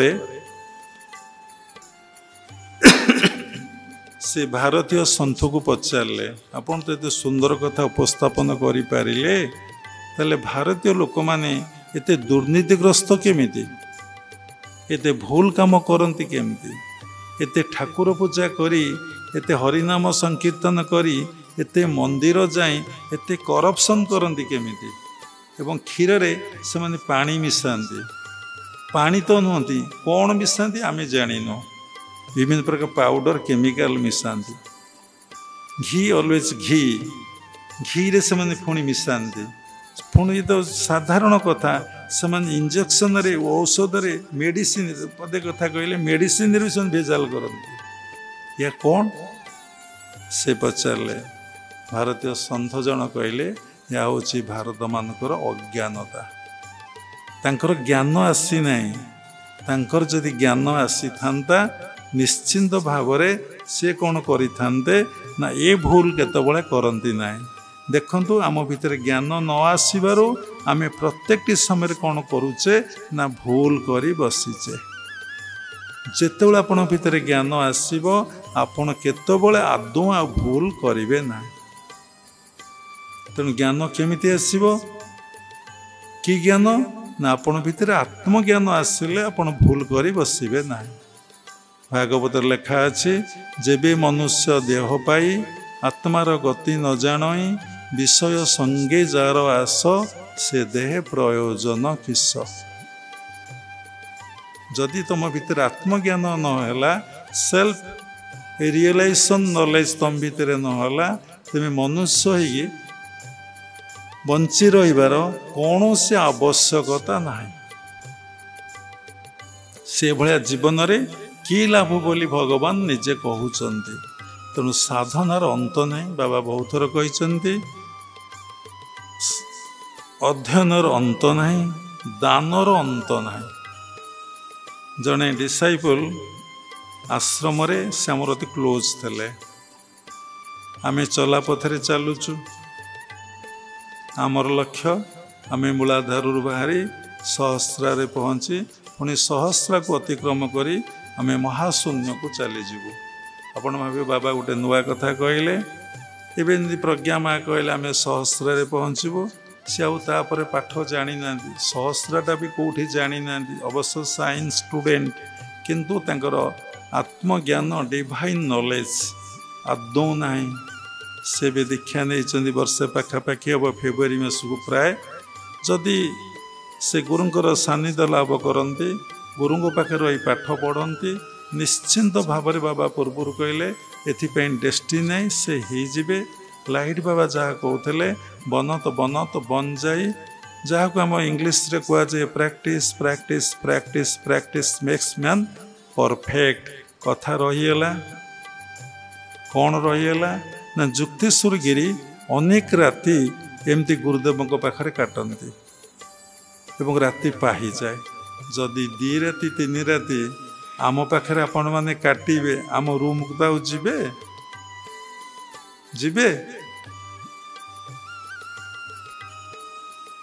କେହି ଯିବେ ନାହିଁ। ସମସ୍ତେ ଆପଣମାନେ ଭଗବାନଙ୍କୁ ଭଲ ପାଆନ୍ତି ବୋଲି ମୁଁ ଜାଣିନାହିଁ, ଟିକେ ମନରେ ଶ୍ରଦ୍ଧା ଅଛି। ଯଦି ଶ୍ରଦ୍ଧା ନଥାନ୍ତା ତାହେଲେ ଆପଣ ଗୁରୁଙ୍କ ପାଖକୁ ଆସିଥାନ୍ତେ କାହିଁକି? ଦୀକ୍ଷା ଗ୍ରହଣ କରିଥାନ୍ତେ କାହିଁକି? ଆପଣ ଆଶ୍ରମକୁ ଡୋନେସନ୍ ଦେଉଥାନ୍ତେ କାହିଁକି? ନିଶ୍ଚିନ୍ତ ଅଛି, ତା କେତେ ପରିମାଣରେ ଅଛି। ଜଣେ ଲୋକ କହିଲେ ରାମକୃଷ୍ଣ ପରମହଂସକୁ, ମୁଁ ଭଗବାନଙ୍କୁ ଭଲ ପାଏ। ଠାକୁର କହିଲେ ଠିକ୍ ଅଛି, ତୁମେ ଭଗବାନଙ୍କୁ ଭଲ ପାଅ? ନା ହଁ ମୁଁ ଭଲ ପାଏ। ନା ତୁମେ ବିବାହିତ? ନା ହଁ। ନା ତୁମ ସ୍ତ୍ରୀ ଅଛନ୍ତି? ନା ହଁ। ତାଙ୍କୁ ଭଲ ପାଅ? ଆରେ ମୋ ସ୍ତ୍ରୀ କି ମୁଁ ଭଲ ପାଇବିନି, କାହାକୁ ଭଲ ପାଇବି? ଠିକ୍ ଅଛି। ସାଧୁମାନେ କେତେ ବୁଦ୍ଧିମାନ ତ କୁହାହେବନି, ସେ ଭଗବାନ କହିଲେ ଆରେ ତମ ପୁଅକୁ ଭଲ ପାଅ? ଆରେ ପୁଅକୁ ଭଲ ପାଇବିନି, କାହାକୁ ଭଲ ପାଇବି? ଆରେ ତମ ଝିଅକୁ ଭଲ ପାଅ? ଆରେ ମୋ ଝିଅଟା ମୁଁ ତାକୁ ଭଲ ପାଇବି ନାହିଁ? ସେ ମୋତେ ପାଣି ଗ୍ଲାସ୍ ଦେଉଛି, ଗୋଡ଼ ହାତ ମାନେ ସେବା କରିଦେଉଛି, ଖାଇବାକୁ ଦେଉଛି, ମୁଁ ତାକୁ ଭଲ ପାଇବି ନାହିଁ? ଆରେ ତମ ଘରେ ପଶୁପକ୍ଷୀ ଅଛନ୍ତି? ନା ହଁ। ନା କୁକୁର ଅଛି? ନା ହଁ। କୁକୁର ଆରେ ସେ ଲୋକ ଦେଖିଲେ ଭୋ ଭୋ ଭୋଗୁଛି, କେତେ ବିପଦରୁ ଆମକୁ ରକ୍ଷା କରୁଛି, କିଏ ଆସିଲା ଆମକୁ ଜଣେଇ ଦେଉଛି, ଆମେ ସତର୍କ ହେଇଯାଉଛୁ, ତାକୁ ଭଲ ପାଇବି ନାହିଁ? ଆରେ ବାପା ମା ଅଛନ୍ତି? ନା ହଁ। ବାପା ମା ଜନ୍ମ ଦେଇଛନ୍ତି, ଅଛନ୍ତି, ତାଙ୍କୁ ଭଲ ପାଅ? ନା ଆଜ୍ଞା ତାଙ୍କୁ ବି ଭଲ ପାଏ। ଆରେ ତୁମେ ଭଗବାନଙ୍କୁ କେତେ ପରସେଣ୍ଟ ଭଲ ପାଉଛ? ତୁମେ ଭଗବାନଙ୍କୁ କେତେ ପରସେଣ୍ଟ ଭଲ ପାଉଛ କୁହ? ସେଇଭଳି କଥା କହିବାର ଲକ୍ଷ୍ୟ ବା ଉଦ୍ଦେଶ୍ୟ, ଆପଣ ଆଶ୍ରମକୁ ଭଲ ପାଉଛନ୍ତି, ବାବାଙ୍କୁ ଭଲ ପାଉଛନ୍ତି ଏବଂ କେତେ ପରସେଣ୍ଟ ଭଲ ପାଉଛନ୍ତି ତାକୁ କେବେ ସମୀକ୍ଷା କରି ଦେଖିଛନ୍ତି? ଆପଣ ବାପାଙ୍କୁ ଭଲ ପାଉଛନ୍ତି, ମାଆଙ୍କୁ ଭଲ ପାଉଛନ୍ତି, ଆପଣ ଭଉଣୀକି ଭଲ ପାଉଛନ୍ତି, ଆପଣ ବନ୍ଧୁବାନ୍ଧବଙ୍କୁ ଭଲ ପାଉଛନ୍ତି, ଆପଣଙ୍କର ନିଜକୁ ବି ଭଲ ପାଉଛନ୍ତି ତା ଭିତରେ? ଏବଂ ତାପରେ ଭଗବାନଙ୍କୁ ଆପଣ କେତେ ପରସେଣ୍ଟ ଆପଣ ଭଲ ପାଉଛନ୍ତି। ଯେତିକି ପରସେଣ୍ଟ ଆମେ ଭଲ ପାଉଛେ ସେତିକି ପରସେଣ୍ଟ ରେଜଲ୍ଟଟା ହିଁ ଆମକୁ ମିଳୁଛି। ଆମେ ଯାହାକୁ ଯେତିକି ଭଲ ପାଉଛେ ତାଙ୍କଠାରୁ ଆମେ ସେତିକି ବେନିଫିଟ୍ ପାଉଛେ। ଯାହାକୁ ପୂର୍ଣ୍ଣ ମାତ୍ରାରେ ଭଲ ପାଇବା ତାଙ୍କଠାରୁ ଆମେ ସେତିକି କ'ଣ ହେବା ନା ଉପକୃତ ହେବା, ସେତିକି କଥା ଆମେ ପାଇପାରିବା। ତେଣୁ ଦେଖନ୍ତୁ, ମନରେ ପ୍ରଶ୍ନ ଉଠେ, ଗୋଟେ ସୁନ୍ଦର କଥା, ସେଇ କଥା ବାବା ପୁରୀ ଆଶ୍ରମରେ ଫାଉଣ୍ଡେସନ୍ ଡେରେ କହିଥିଲେ। ପୁନରାବୃତ୍ତି କରିବାକୁ ଭଲ ଲାଗୁନି, ଖାଲି କହୁଛି। ଆପଣ ତ ପାଠ ପଢ଼ିଲେ, ପାଠ ପଢ଼ିଲା ବେଳେ ଭାବୁଥିଲେ ଯଦି ଫାର୍ଷ୍ଟ କ୍ଲାସ୍ ପାଆନ୍ତି, ଆଜି ଯଦି ଫାର୍ଷ୍ଟ କ୍ଲାସ୍ ନାହିଁ, ଯଦି 90, 95, 98% ରଖନ୍ତି, ଆହା ମୁଁ ସବୁକିଛି ପାଇଯାଆନ୍ତି। ମନ ସେତେବେଳେ କେବଳ ହିଁ ପାଠରେ ଆଉ କିଛି ଦେଖାଯାଏନି। ଆମେ ଯେତେବେଳେ ପାଠ ପଢ଼ୁଥିଲୁ ପାଠ ବିନା ଆଉ କିଛି ଦେଖାଯାଉନଥିଲା। ଯେତେବେଳେ ପାଠ ପଢ଼ା ସରିଗଲା, ଆରେ କେମିତି ଗୋଟେ ଚାକିରି ହୁଅନ୍ତା, ପାଠ ସେଇଠି ରହିଗଲା। ଧନ ଆଡ଼କୁ ମନ ପଳାଇଲା। ଯଦି ଧନ ରୋଜଗାର ହେଲା, ଧନ ତ କାହାକୁ ମନକୁ ନ ଅଣ୍ଟେ ବିତ୍ତ, କାନକୁ ନ ଅଣ୍ଟେ ଗୀତ, ନାଇଁ କି? ଗୀତ କ'ଣ କାଲି ଅଣ୍ଟୁଛି? କାଲି ସଞ୍ଜୟ ସୁନ୍ଦର ସୁନ୍ଦର ଭଜନ ବୋଲୁଥିଲା। ଆହା କି ଆକର୍ଷଣୀୟ ଭଜନ, ଏମିତି ରାତି ପାଇଯାଆନ୍ତା କି? ଆରେ କାନକୁ ତାହେଲେ ଅଣ୍ଟୁ ନାହିଁ। ଯେତେ ଶୁଣିଲା ପରେ ଏ କାନ କହିଲା ନା ଆଉ ଗୋଟେ ବୋଲ, ଆଉ ଗୋଟେ ବୋଲ, ଆଉ ଗୋଟେ ବୋଲ। ଏତେ ସୁନ୍ଦର ଭାବରେ ସେ ଗାଉଥିଲେ। ଏକ୍ଜାମ୍ପଲ୍ ପାଇଁ କହୁଛି, ମୁଁ ସଞ୍ଜୟ ବାବୁଙ୍କୁ କୌଣସି ଉଦ୍ଦେଶ୍ୟରେ କହୁନାହିଁ। ତାପରେ ଧନ, ଯେତେ ଧନ ରୋଜଗାର କଲା ମନକୁ ଅଣ୍ଟିଲା ନାହିଁ। ସେ ଧନ କ'ଣ ଅଭାବ ପଡ଼ିଲା। କ'ଣ ହେଲା ନା, ଧନ ଆସିଲା ପରେ ଧନ ଯେ ସମସ୍ତଙ୍କୁ ମାଙ୍କଡ଼ ଭଳି ନଚାଏ, ଧନ ଯେ କାନମୋଡ଼ା ଦିଏ, ଧନ ଯେ ବସ୍ ଉଠୁ କରେ, ଧନ ଯେ ରୋଗଗ୍ରସ୍ତ କରାଏ, ଧନ ଯେ ଶତ୍ରୁତା ସୃଷ୍ଟି କରେ, ଧନ ଯେ ଈଶ୍ୱରଙ୍କ ଠାରୁ ଦୂରେଇ ନିଏ, ଧନ ଯେ ଆମକୁ କୁପଥଗାମୀ କରାଏ, ଧନ ଆମକୁ ମାରିଦିଏ। ଯଦି ବ୍ୟାଖ୍ୟା କରାଯିବ ଏ ଧନ କାହାର, ଧନ ଆମକୁ କ'ଣ ଦିଏ, ଯଦି ୟାକୁ ସମୀକ୍ଷା କରାଯିବ ଘଣ୍ଟା ଘଣ୍ଟା, ଦିନ ଦିନ ସବୁକିଛି କୁହାହେବ, ସରିବ ନାହିଁ ସେ କଥା। ଦେଖୁନାହାନ୍ତି, ଯଦି ଅତ୍ୟଧିକ ଧନ ହେବ ଆପଣ ଭିତରେ ନର୍କ ଚିନ୍ତା ଗୁଡ଼ାକ ଆସିବ। କିଛି ଧନ ନାହିଁ, ଆପଣଙ୍କର ବହୁତ ଆନନ୍ଦ। କିଛି ମନ ଆପଣଙ୍କର ବିଶୃଙ୍ଖଳିତ ହେବ ନାହିଁ, ମନ ଆପଣଙ୍କର କୁପଥଗାମୀ ହେବ ନାହିଁ। ଆରେ ତ ପେଟକୁ ମାନେ ପେଟ ପୋଡ଼ିଯାଉଛି, ଏତେ କଥା କେଉଁଠୁ ଚିନ୍ତା ଆସିବ? ଏତେ କଥା କେଉଁଠୁ ଆସିବ? ସେଥିଲାଗି ସାଧୁ ସନ୍ଥମାନେ କ'ଣ କରନ୍ତି ନା, ସମସ୍ତ ଐଶ୍ୱର୍ଯ୍ୟକୁ ପ୍ରାଚୁର୍ଯ୍ୟକୁ ଛାଡ଼ି ଦେଇ ସେମାନେ ତପସ୍ୟା କରିବାକୁ ପଳାନ୍ତି। ଅଟୋମେଟିକ୍ ମନ ନିବୃତ ଅବସ୍ଥା ଆସିବ। ମନ କେତେ ଯେ କାନମୋଡ଼ା ଦେବ। ଗୋଟେ ଘରଟେ କରିବେ, ସୁନ୍ଦର ବିଲ୍ଡିଂଟେ କରିବେ, କାନମୋଡ଼ା ଖାଇବେ ନାହିଁ? 10ଟା ମିସ୍ତ୍ରୀ ପାଖକୁ ଆପଣ ଯିବେ, ଗୋଟେ ରାଜମିସ୍ତ୍ରୀ ପାଖକୁ ଯିବେ, ଗୋଟେ ଇଟାବାଲା ପାଖକୁ ଯିବେ, ଗୋଟେ ଗୋଡ଼ି ରଡ଼ ସିମେଣ୍ଟ ବାଲା ପାଖକୁ ଯିବେ, ଗୋଟେ ଇଲେକ୍ଟ୍ରିକ୍ ମିସ୍ତ୍ରୀ ପାଖକୁ ଯିବେ, ଗୋଟେ କଲର ମିସ୍ତ୍ରୀ ପାଖକୁ ଯିବେ, ଗୋଟେ PH ମିସ୍ତ୍ରୀ ପାଖକୁ ଯିବେ, ଗୋଟେ ମାର୍ବଲ ମିସ୍ତ୍ରୀ ପାଖକୁ ଯିବେ, ଗୋଟେ ମହାରଣା ମିସ୍ତ୍ରୀ ପାଖକୁ ଆପଣ ଯିବେ। ସେ ଆପଣଙ୍କୁ କେମିତି ବ୍ୟବହାର କରିବେ, କେମିତି କଥା କହିବେ, କେତେ କାନମୋଡ଼ା ଯେଉଁମାନେ କରିଛନ୍ତି ସେମାନେ ଜାଣିଛନ୍ତି। ଆଜି କହିବେ କାଲି ଆସି ବାବା କ'ଣ ସତ୍ସଙ୍ଗରେ ଏ କଥା ସବୁ ଉପସ୍ଥାପନା କରୁଛନ୍ତି, ଆମେ କରୁନାହିଁ। ଜଷ୍ଟ ଗୋଟେ ଏକ୍ଜାମ୍ପଲ୍ ପାଇଁ ସଂକ୍ଷେପରେ କହିଲୁ। ଧନ କେମିତି କାନମୋଡ଼ା ଦିଏ, ଏମିତି ଯଦି ବ୍ୟାଖ୍ୟା କରାଯିବ ଆପଣ ଦେଖିବେ ଆଶ୍ଚର୍ଯ୍ୟ ବି। ପଇସା, ତେଣୁ ତାହେଲେ ପଇସା ରୋଜଗାର କରିବାଟା କ'ଣ ଭୁଲ? ନା। ଭାଗବତ ପଢ଼ିବେ, ଧନ ଅର୍ଜନେ ଧର୍ମ କରି, ଧର୍ମେ ପ୍ରାପତ ନର ହରି। ଯେଉଁ ଧନକୁ ତୁମେ ରୋଜଗାର କରୁଛ ସେ ଧନ ତମର ନୁହେଁ, ସେ ଧନକୁ ଧର୍ମ କାର୍ଯ୍ୟରେ ବିନିଯୋଗ କରିଦିଅ। ତା ଦ୍ୱାରା ତୁମକୁ ଭଗବତ ପ୍ରାପ୍ତି ହେବ। ଯେଉଁ ଧନ ରୋଜଗାର କଲ ତା ଶ୍ରମ ଦେଇକି ରୋଜଗାର କଲ, ବିନା ଶ୍ରମରେ ସେ ଧନ କେବେ ରୋଜଗାର ହେଇନାହିଁ। ତେଣୁ ତୁମେ ଯାହାକୁ ଦେଲ ସେଇଠି ତୁମେ ଶ୍ରମ ଦାନ କରିଦେଲ। ଜାଣ ଆଶ୍ରମରେ ଉତ୍ସବ ହେଉଛି, ଆପଣମାନେ ଆସିପାରିଲେ ନାହିଁ, ଆସିଲେ ଯେ କେଉଁଥିରେ କାମରେ ସହଯୋଗ କଲେ ନାହିଁ, 10,000 କି 5,000 ଦେଇଦେଲେ, ଆପଣ ଶ୍ରମଟା ଦେଇଦେଲେ। ଯିଏ ଶ୍ରମ ଦେଇପାରିଲା ନାହିଁ से श्रम दब टंका दे पारानी से श्रम कर सेवा कर कारण आम गोटे गोटे कथार अनेक कथा पुणी जुक्तेश्वर लाइडी कथा रही जाइए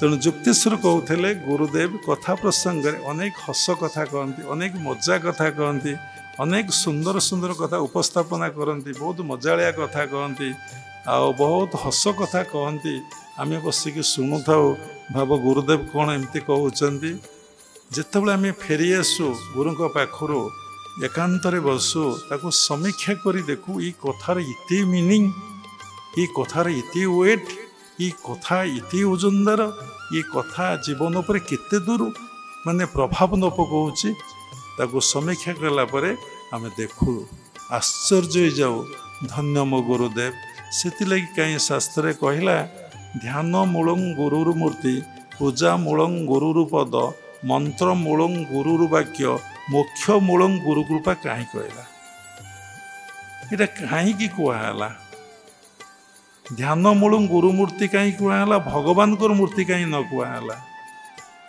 ध्यान मूलं गुरुर मूर्ति पूजा मूलं गुरुर पद गुरु पाद को कहीं पूजा करिया कहला मंत्र मूलं गुरुर वाक्य आकु जदि व्याख्या करा जीवो मंत्र मूलं गुरुर वाक्य गुरु वाक्यटा मंत्र आम कौन गुरु वाक्यटा मंत्र बोली भावीचे बाबा कहले आखि मेला करी बसंतु आम आखि बसी बुझेकी घुमेले बाबा कहले सीधा बसंतु आम बंका बसिले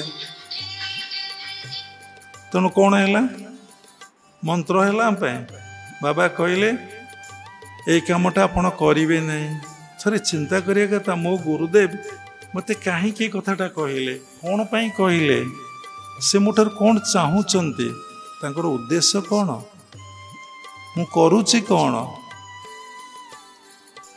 सी जहाँ चाहती मो ठारू आउ जन कौन ता केबे चाहती समस्ते कहती मु नरकरे थिलु तू नरकरे रहिबु किए कहती तुम्हें मु स्वर्गरे अच्छी तू स्वर्ग को आ को बापा माँ के को पिला को कही ना मु भूल काम करिछि तुम्हें से भूल कामटा ही कर किंतु गुरु एक कथा कहते ना थोड़ा देखु स्वर्ग कौन नरक कौन मनरे प्रश्न उठे स्वर्ग कौन नरक कौन शास्त्र कही संपूर्ण सुखमय स्थितिटा होची स्वर्ग संपूर्ण आनंदमय स्थितिटा संपूर्ण तुम्हें सब आनंद रे अच्छ सदा आनंद सदा प्रेम देखो केतबेले आप रे जितेबाला आपण भीतर कौन सी डिजायर रही से आनंद रे भाषिबे गोटे फर्मुला किछि डिजायर केमिति डिजायर रही ना आपण से विषय जानिले हम ना आक ज्ञान को जानिमे ना आक अज्ञान को जानिमे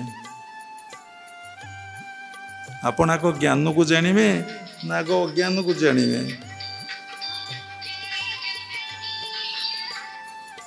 क्या आपण आग जानिमे प्रथमे अज्ञान को जानिमे प्रथमे ज्ञान को जानिमे ना अज्ञान को जानिले तुम भीतर ज्ञान प्रति श्रद्धा आसबो समस्ते कहले माँ कहले आग ज्ञान को जानिमा पुण टीचर पुण ठाकुर अभिराम परमहंसंकर दीक्षित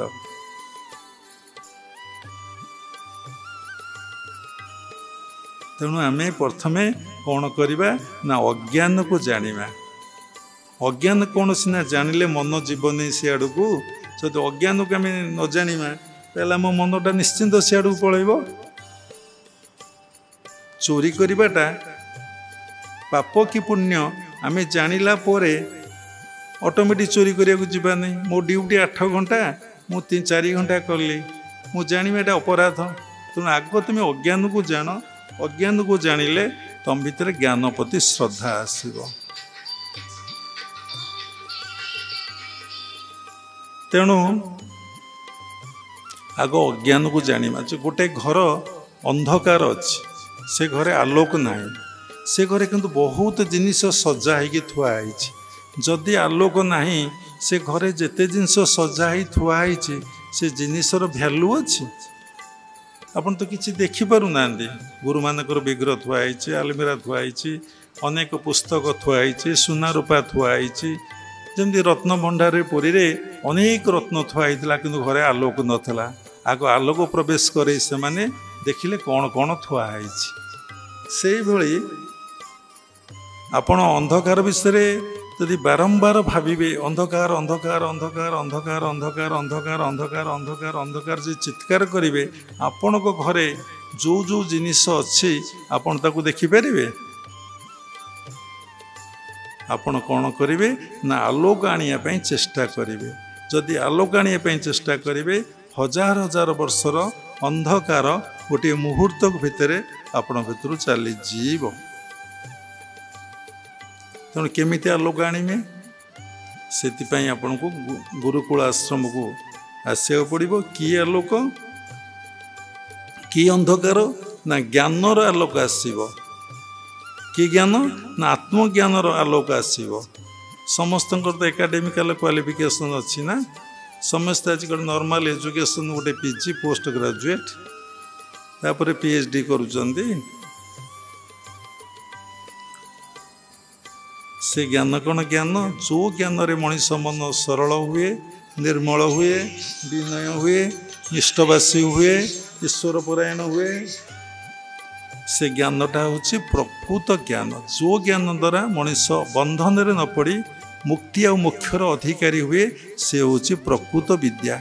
ଯେଉଁ ପାଠ ପଢ଼ିଲେ ମଣିଷ ବନ୍ଧନରେ ପଡ଼େ, ମୁକ୍ତି ଆଉ ମୋକ୍ଷର ଅଧିକାରୀ ହୁଏ ନାହିଁ, ସେ ବିଦ୍ୟା ନୁହେଁ। ତେଣୁ ଆମେ ସ୍ୱର୍ଗ କଥା କହୁଥିଲେ। ସମ୍ପୂର୍ଣ୍ଣ ସୁଖମୟ ସ୍ଥିତି, ସମ୍ପୂର୍ଣ୍ଣ ଆନନ୍ଦମୟ ସ୍ଥିତି ହେଉଛି କ'ଣ? ସ୍ୱର୍ଗ। The kingdom of heaven is within you. ଆପଣ ଭିତରେ ସ୍ୱର୍ଗ ଅଛି, ଆପଣ ଭିତରେ ନର୍କ ଅଛି। ସ୍ୱର୍ଗକୁ କେମିତି ଯାତ୍ରା କରନ୍ତି? ନା ଶ୍ରଦ୍ଧା, ବିଶ୍ୱାସ ଆଉ ଭକ୍ତି ନେଇ ସ୍ୱର୍ଗକୁ ଯାତ୍ରା କରନ୍ତି। ଦେଖନ୍ତୁ ଆପଣ ଭିତରେ ଭଗବାନ ପ୍ରତି, ଗୁରୁଙ୍କ ପ୍ରତି ଶ୍ରଦ୍ଧା ଅଛି। ସ୍ୱର୍ଗକୁ ଯାତ୍ରା କେମିତି କରିବେ? ନା ଶ୍ରଦ୍ଧା ଆଉ ବିଶ୍ୱାସ ଆଉ ଭକ୍ତି ନେଇକି। ଭଗବତ ଗୀତାରେ ଲେଖା ଅଛି, ନର୍କକୁ କ'ଣ ନେଇ ଯାତ୍ରା କରିବେ? ନା କାମ, କ୍ରୋଧ ଆଉ ଲୋଭ। କାମ, କ୍ରୋଧ, ଲୋଭ। ତେଣୁ ଆପଣ ଚିନ୍ତା କରି ଦେଖନ୍ତୁ, ଆପଣ ସ୍ୱର୍ଗଟା ହେଉଛି ସମ୍ପୂର୍ଣ୍ଣ ସୁଖମୟ ଆନନ୍ଦମୟ ସ୍ଥିତିଟା ହିଁ ସ୍ୱର୍ଗ। ନର୍କ ଦୁଃଖ, ଯନ୍ତ୍ରଣା, କଷ୍ଟର ସ୍ଥିତିଟା ହେଉଛି ନର୍କ। ମଣିଷ ମନରେ କେତେ ଦୁଃଖ, କେତେ ଯନ୍ତ୍ରଣା, କେତେ କଷ୍ଟ, କେତେ ଦୁଃଖ, ତାକୁ ବ୍ୟାଖ୍ୟା କଲେ ବହୁତ ସମୟ ଲାଗିବ। କେତେ ଦୁଃଖ, କେତେ ଯନ୍ତ୍ରଣା, କେତେ କଷ୍ଟ। ସମସ୍ତେ ବସିଛ, କହିଲ କିଏ ଆନନ୍ଦରେ ଅଛ? ସମସ୍ତଙ୍କୁ ଆପଣ ଯାହାକୁ ଦେଖନ୍ତୁ, ସେ ଲୋକଟେ ପ୍ରସନ୍ନ ଥବ, ଟିକେ ଆନନ୍ଦ ଥବ, ଟିକେ ହସି ଦେଉଥବ, ଆପଣଙ୍କୁ କେତେ ଭଲ ଲାଗେ। ତାକୁ ଦେଖି ଆପଣଙ୍କୁ ଭଲ ଲାଗେ। ଆପଣ ଯଦି ସେଇ ସ୍ଥିତିରେ ରହିବେ, ଆପଣଙ୍କୁ କେତେ ଭଲ ଲାଗିବ। ତେଣୁ ହସିପାରିବେ କାହିଁକି? ନା ଆପଣ ଭିତରେ କ'ଣ ଅଛି? ନା ଡିଜାୟାର ଅଛି, କାମ ରହିଛି। ଯେଉଁ କାମନା ଆପଣଙ୍କୁ ଧୂଳିସାତ କରିଦେବ, ଆପଣଙ୍କୁ ଶେଷ କରିଦେବ।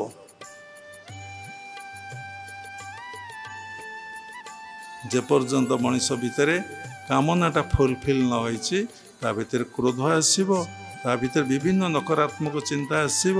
ସେ ନିଶ୍ଚିନ୍ତ ଭାବରେ ନର୍କ ହେବ। ନର୍କ ଅର୍ଥ ସମ୍ପୂର୍ଣ୍ଣ ଦୁଃଖ, ଯନ୍ତ୍ରଣା, କଷ୍ଟର ସ୍ଥିତିକୁ ନର୍କ କହନ୍ତି। ଦେଖନ୍ତୁ, ଆମେ କେହି ଏବେ ସ୍ୱର୍ଗରେ ରହୁନେ, ଆମେ ସମସ୍ତେ ନର୍କରେ ରହୁଛେ।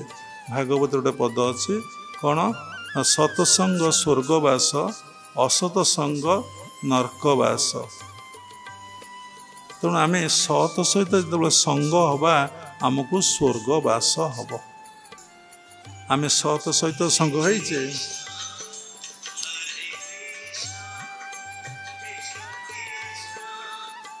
ଆମେ ସତ ସହିତ କେତେବେଳେ ସଙ୍ଗ ହେଇନେ। ସତ କିଏ?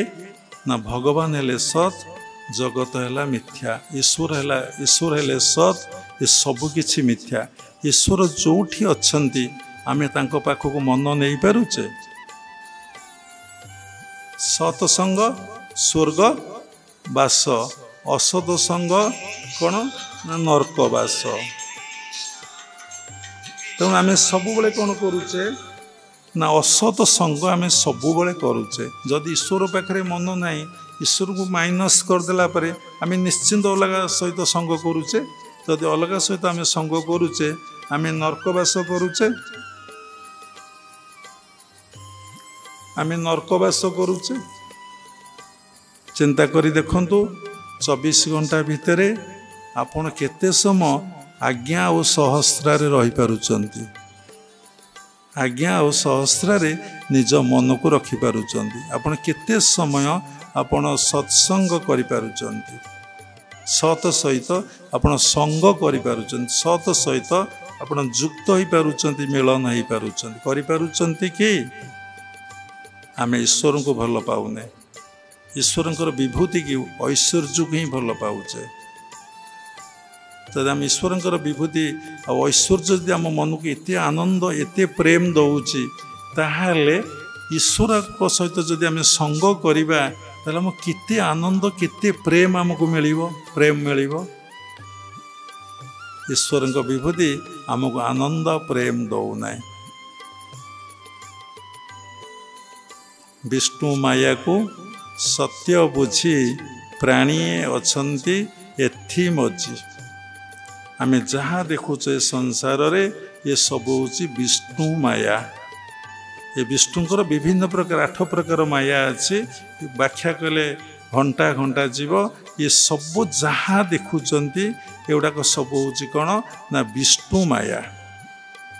विष्णु माया को सत्य बुझी। ईश्वर को आम सत बुझुने, विष्णु माया को आम सत बुझी प्राणी अछंती एथि मजी।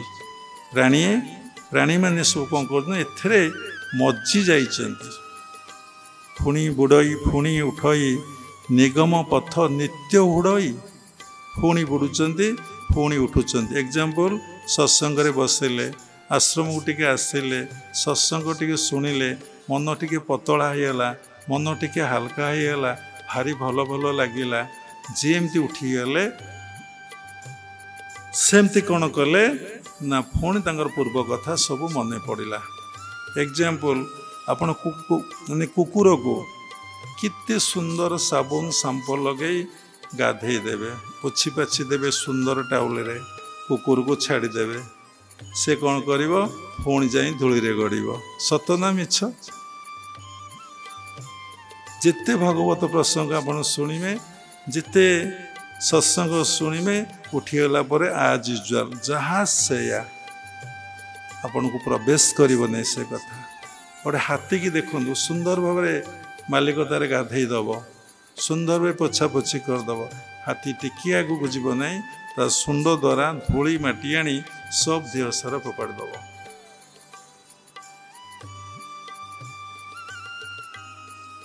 तेणु सत्संग शुणिले उठिला पर जो कथा को सही कथा। कहीं कौन कले ये घटना घटब ना, कौन कले ये कथा मन भीतर को आसबन, यहाँ कहवाटा ठीक। कौन तो प्रतिकार कहबार अच्छे। देखंतु जन्म जन्मांतर कर्मर फल को संस्कार कहते। से संस्कार कौन है ना मनर सृष्टि। व्याख्या कले बहुत समय संस्कार वासना, वासनार कामना, कामनार कौन सृष्टि है ना मन सृष्टि है। तुम मन रे उठिला गोटे बड़ बिल्डिंग करी जन्म जन्मांतर वासना संस्कार वासना तापर मन है सारा भारत वर्ष को परिक्रमा करी मन है कुंभ आसला कुंभ को मुझी जे साधु जे महापुरुष से कुआडे जाती ना, से गोटे जगार बसी साधना करती सबू से आसी पहुँचे। तेणु उद्धव भगवान कौन कहले सकल तीर्थ तो चरणे बद्रिका जीवी मु कि कारणे। आश्रम नामे बदरिका से कि तो चरणु अधिका। ये कौन कहले ना तो चरण रे सबू अच्छी। तेणु भगवान चरणटा कौटी गोटे कथार अनेक कथा तेणु स्वर्ग नर्क रहीगला तेणु स्वर्ग को प्रवेश कर बाट हूँ कौन ना श्रद्धा विश्वास आउ भक्ति आम भितर गुरु प्रति शास्त्र प्रति देवादेवी प्रति आमर श्रद्धा रही अच्छी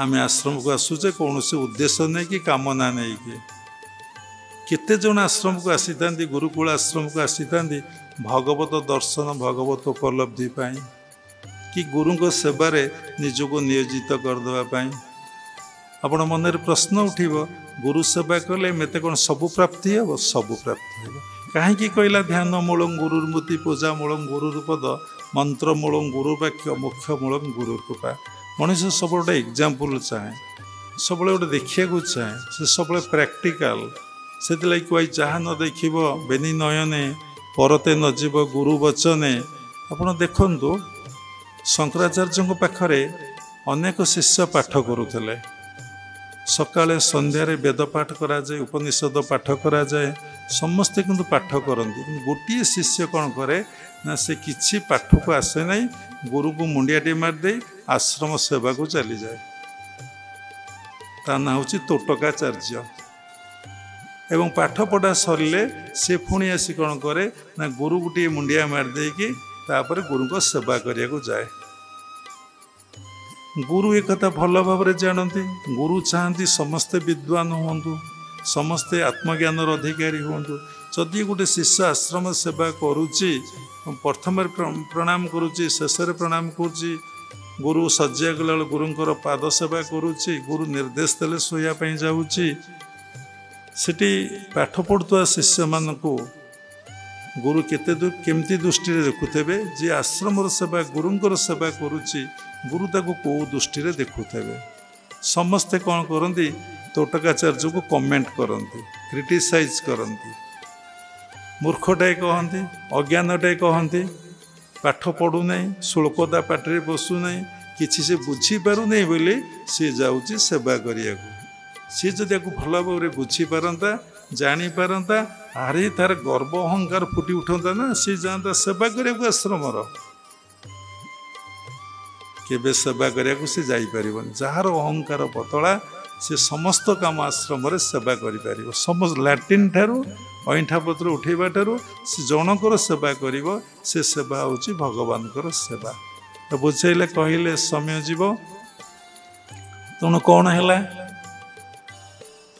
समस्त एमती क्रिटिसाइज कमेंट करती तोटकाचार्य कौन सी कथा को भूक्षेप करती ना कारण जही अनेक संग मिली अवश्य पूजई कली कुमारी मने विचारई संग गहले नाश जाए कहले पुणी समय जीव पांच लोक पांच प्रकार संस्कार नहीं आसुच जन को केन्द्र करी तेमे जन को केन्द्र करी जन को पूर्ण मात्रा के भल पाई बसीच ना भल पाई बसब के पारबनी कारण समस्त भल पाइच जन को केमती भल पाई बसब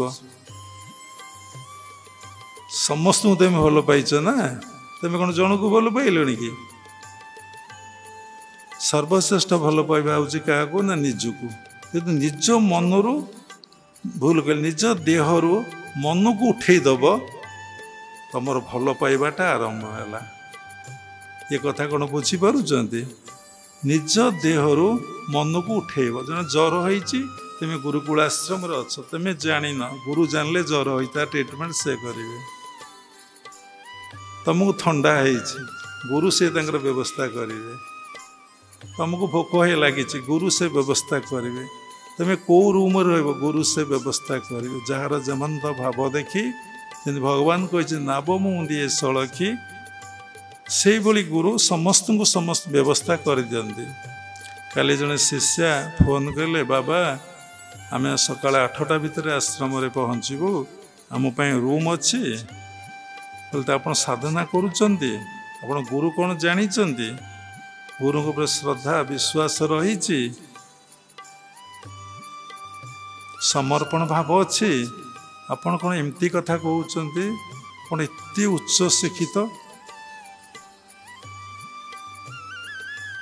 से सत्संग शुणुती कथाटा धरिने आम कहलु आपण गुरु ऊपर श्रद्धा विश्वास भक्ति मोर आज्ञा विश्वास अच्छी जब विश्वास अच्छी ताले आपण कहीं ये प्रश्न कले आपणकर विश्वास नहीं संदेह भितर आपण अच्छा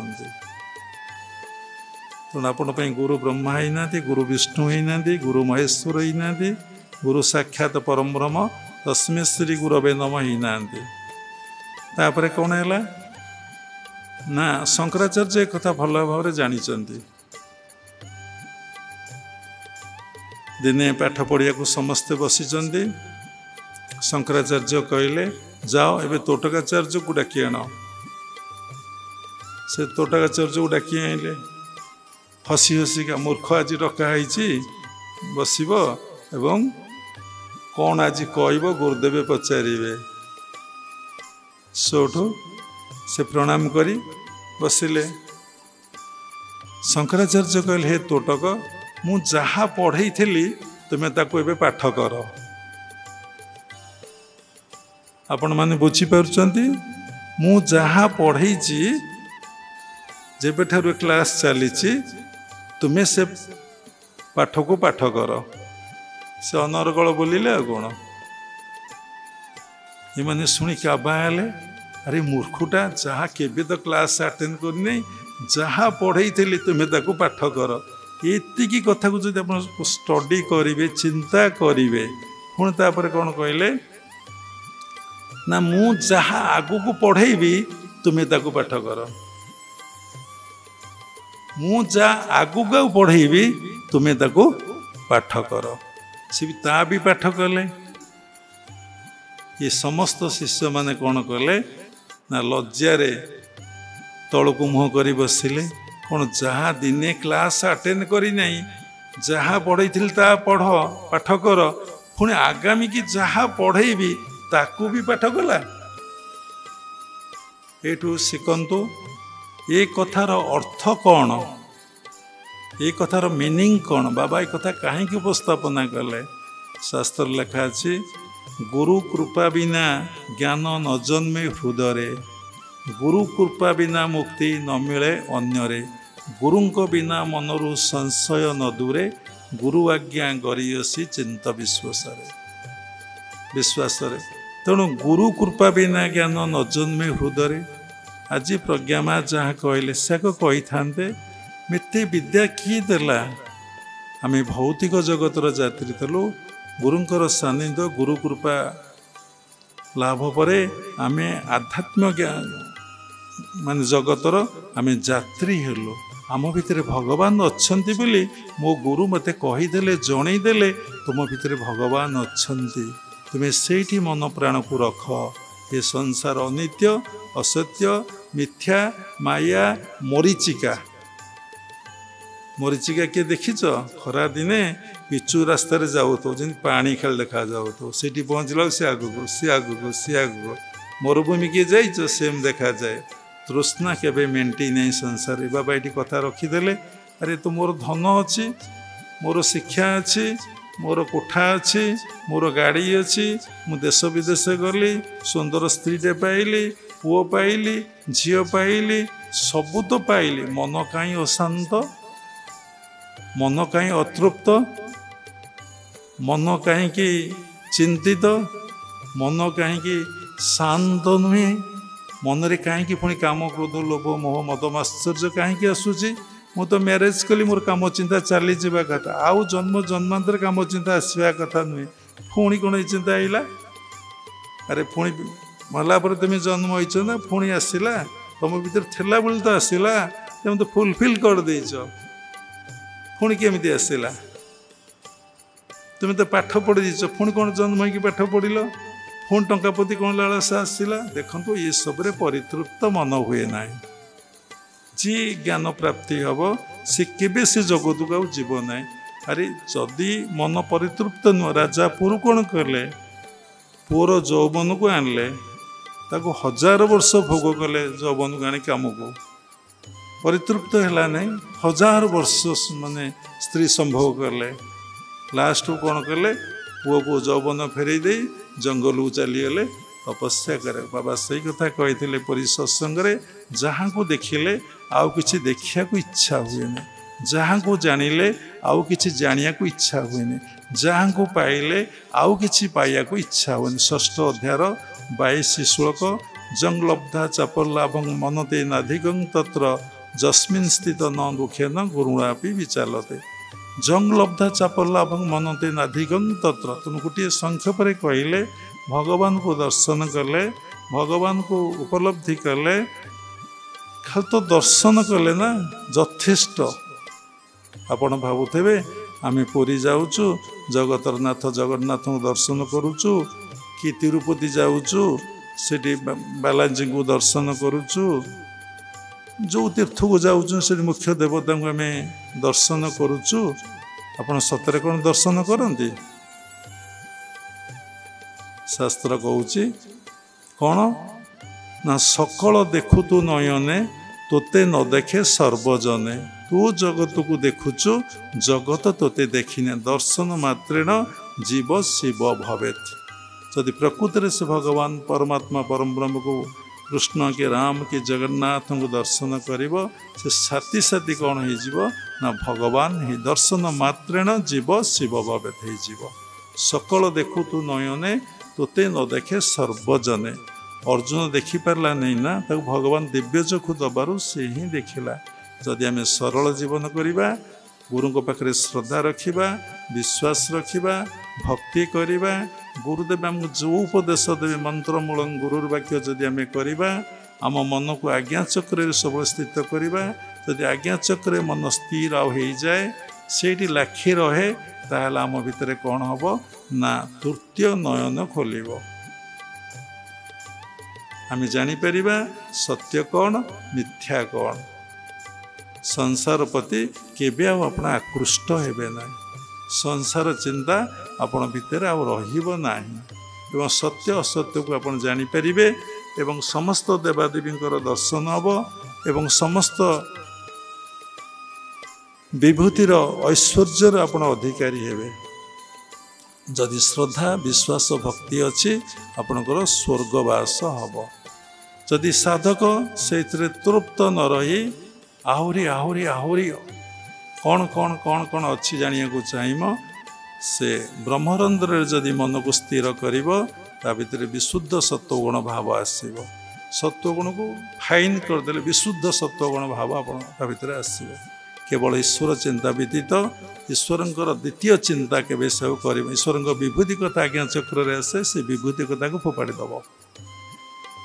जदि से कठोर साधना कर चला से जाकि सहस्रार भेद पाइब।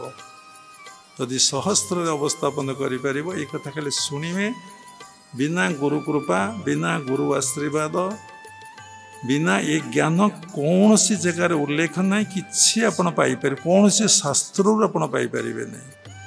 गुरुदेव कृपा करी आपन को कौन करेंगे ना से परमात्मा परम ब्रह्म सहित मिलन करईदेवे।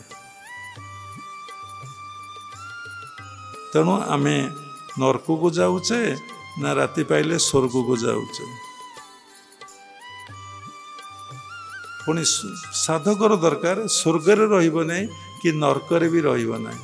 साधक दरकार मु स्वर्गर रहिबि नहीं मु नरकर रहिबि नहीं मु सुखमय आनंदमय स्थिति रे रहिबि नहीं कि दुख जंत्रणा कष्टमय स्थिति रे रहिबि नहीं। मु कोट रहिबि ना मु मोर परम पिता परम ब्रह्म को पाखरे ही रहिबि। जोटी स्वर्ग नहीं जोटी नरक नहीं एमंत ठाई जो ठारे किछि ही नहीं सेठी सुख नहीं सेठी दुख नहीं सेठी भल नहीं सेठी मंद नहीं। तेणु एक कथा केमिति संभवपर हो पार ना केवल गुरु कृपा गुरु आशीर्वाद गुरु श्रद्धा गुरु विश्वास गुरु भक्ति हेले एक कथा संभवपर हो पार। जदि आम भीतर श्रद्धा को बुझेले बहुत समय लगे विश्वास को बुझेले बहुत समय लगे भक्ति की बुझेले बहुत समय लगे। आम गुरु प्रति श्रद्धा अच्छे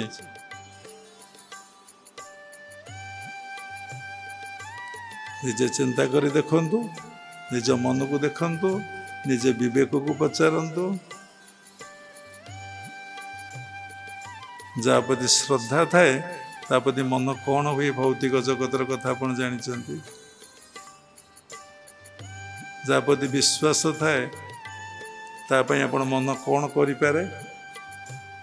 ଯାହା ପ୍ରତି ଭକ୍ତି ଥାଏ ତା ପାଇଁ ଭକ୍ତି ତ ସଂସାରରେ ନାହିଁ, ଖାଲି ଶ୍ରଦ୍ଧା ବିଶ୍ୱାସ ଟିକେ।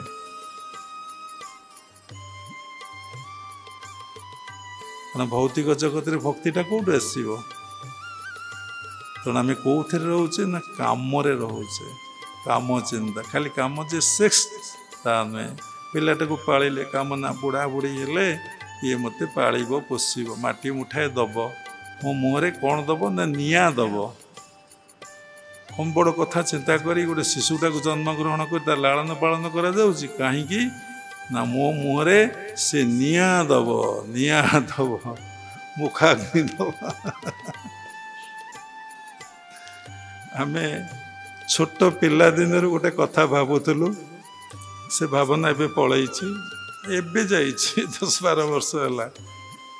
ମୁଁ ମରିଥିବି, ଯଦି ମୋତେ ପୋଡ଼ିଦେବେ, ପୋଡ଼ିଲା ବେଳେ ମୁଁ ଯଦି ସତରେ ନ ମରିଥିବି, ମୋ ଭିତରେ ପ୍ରାଣ ଥିବ, କ'ଣ ହବ? ମୁଁ ତ ଛଟଫଟ ହେବି ଏବଂ ମୋ ଗୋଡ଼ ହାତ ସବୁ ତ ଜଳିଯିବ, ଚର୍ମ ଗୁଡ଼ାକ ଆଗ। ତେଣୁ ନା, ଏଇ ପୋଡ଼ା ହେବାଟା ଭଲ ନୁହେଁ। କ'ଣ କଲେ ସତରେ ମରିବି ଆଉ ପୋତା ହେବି।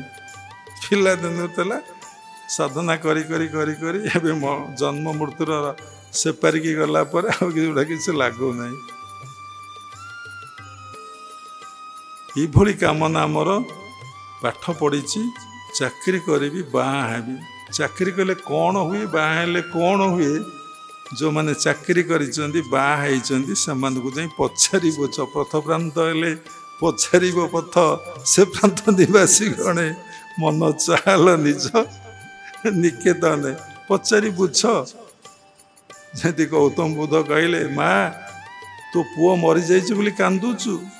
ନା ହଁ। ନା ପୁଅ ବଞ୍ଚିବ? ନା ହଁ। ଠିକ୍ ଅଛି। ଏ ସଂସାର ଲୋକ କୌଣସି ପ୍ରକାର ବୁଝେଇ ହେବନି, ବିଭିନ୍ନ ପ୍ରକାର ଅବାନ୍ତର ଯୁକ୍ତି ସେମାନେ କରିବେ। ଯେମିତି ପ୍ରଜ୍ଞା ମା କହିଲା, ମୋର କ'ଣ ବିବାହ ହେବାକୁ ଇଚ୍ଛା ଅଛି? ମୋ ବାପା ବୋଉ କହୁଥିବାରୁ ମୁଁ ବାହା ହେବି ନା। ଗୁରୁଙ୍କ ସାନ୍ନିଧ୍ୟରେ କିଭଳି ଗୁରୁଙ୍କୁ ପାଇକି ଏ କଥା, କେତେ ଚାଲାକ ମନ, କେତେ ଚତୁର। ଏତେ ବଡ଼ କଥା ବାପା ମାଙ୍କୁ ଠେଲି ଦିଆଗଲା, ଦୋଷୀ କରି ଦିଆଗଲା।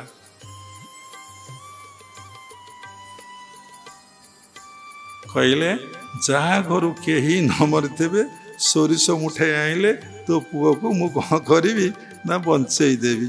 ବୁଢ଼ୀ ବୁଲୁଛି ବୁଲୁଛି ବୁଲୁଛି, ଯାହାକୁ ପଚାରିଲା, ମା ତମ ଘରେ କିଏ ମରିଛି? ଆରେ ତୁ ପାଗଲଟା, କିଏ ମରିନାହାନ୍ତି? ସବୁବେଳେ ମୋ ପୁଅ ମରିଛି, ମୋ ଝିଅ ମରିଛି, ମୋ ସ୍ୱାମୀ ମରିଛି। ବୁଢ଼ୀ ରାତି ହେଇଗଲା, ହତାଶ ହେଲା। ଆଉ କ'ଣ ବୁଦ୍ଧଦେବ ପାଖକୁ ଆସିଲା? ଘରକୁ ଯାଇ ପହଞ୍ଚିଗଲା। କହିଲା, ନା ଆଉ ଯିବି ନାହିଁ। ପଚାରିଲେ, ଯେଉଁମାନେ ପାଠ ପଢ଼ିଛନ୍ତି, ଚାକିରି କରିଛନ୍ତି, ତାଙ୍କ ପିଲା ଛୁଆ ହେଇଛି, କୋଠା ବାଡ଼ି କରିଛନ୍ତି, ସୁନା କିଣିଛନ୍ତି, ଶାନ୍ତିରେ ଅଛନ୍ତି, ସୁଖରେ ଅଛନ୍ତି, ଆନନ୍ଦରେ, କାମ ରହିଲା। କି ପ୍ରକାର ମାନେ ଭଳାହଳ ବିଷ ରହିଲା। ସେ ଶାନ୍ତି ସୁଖ ମନକୁ କ'ଣ ଦବ? ଯାହା କରୁଛି ତ ମନ ନା।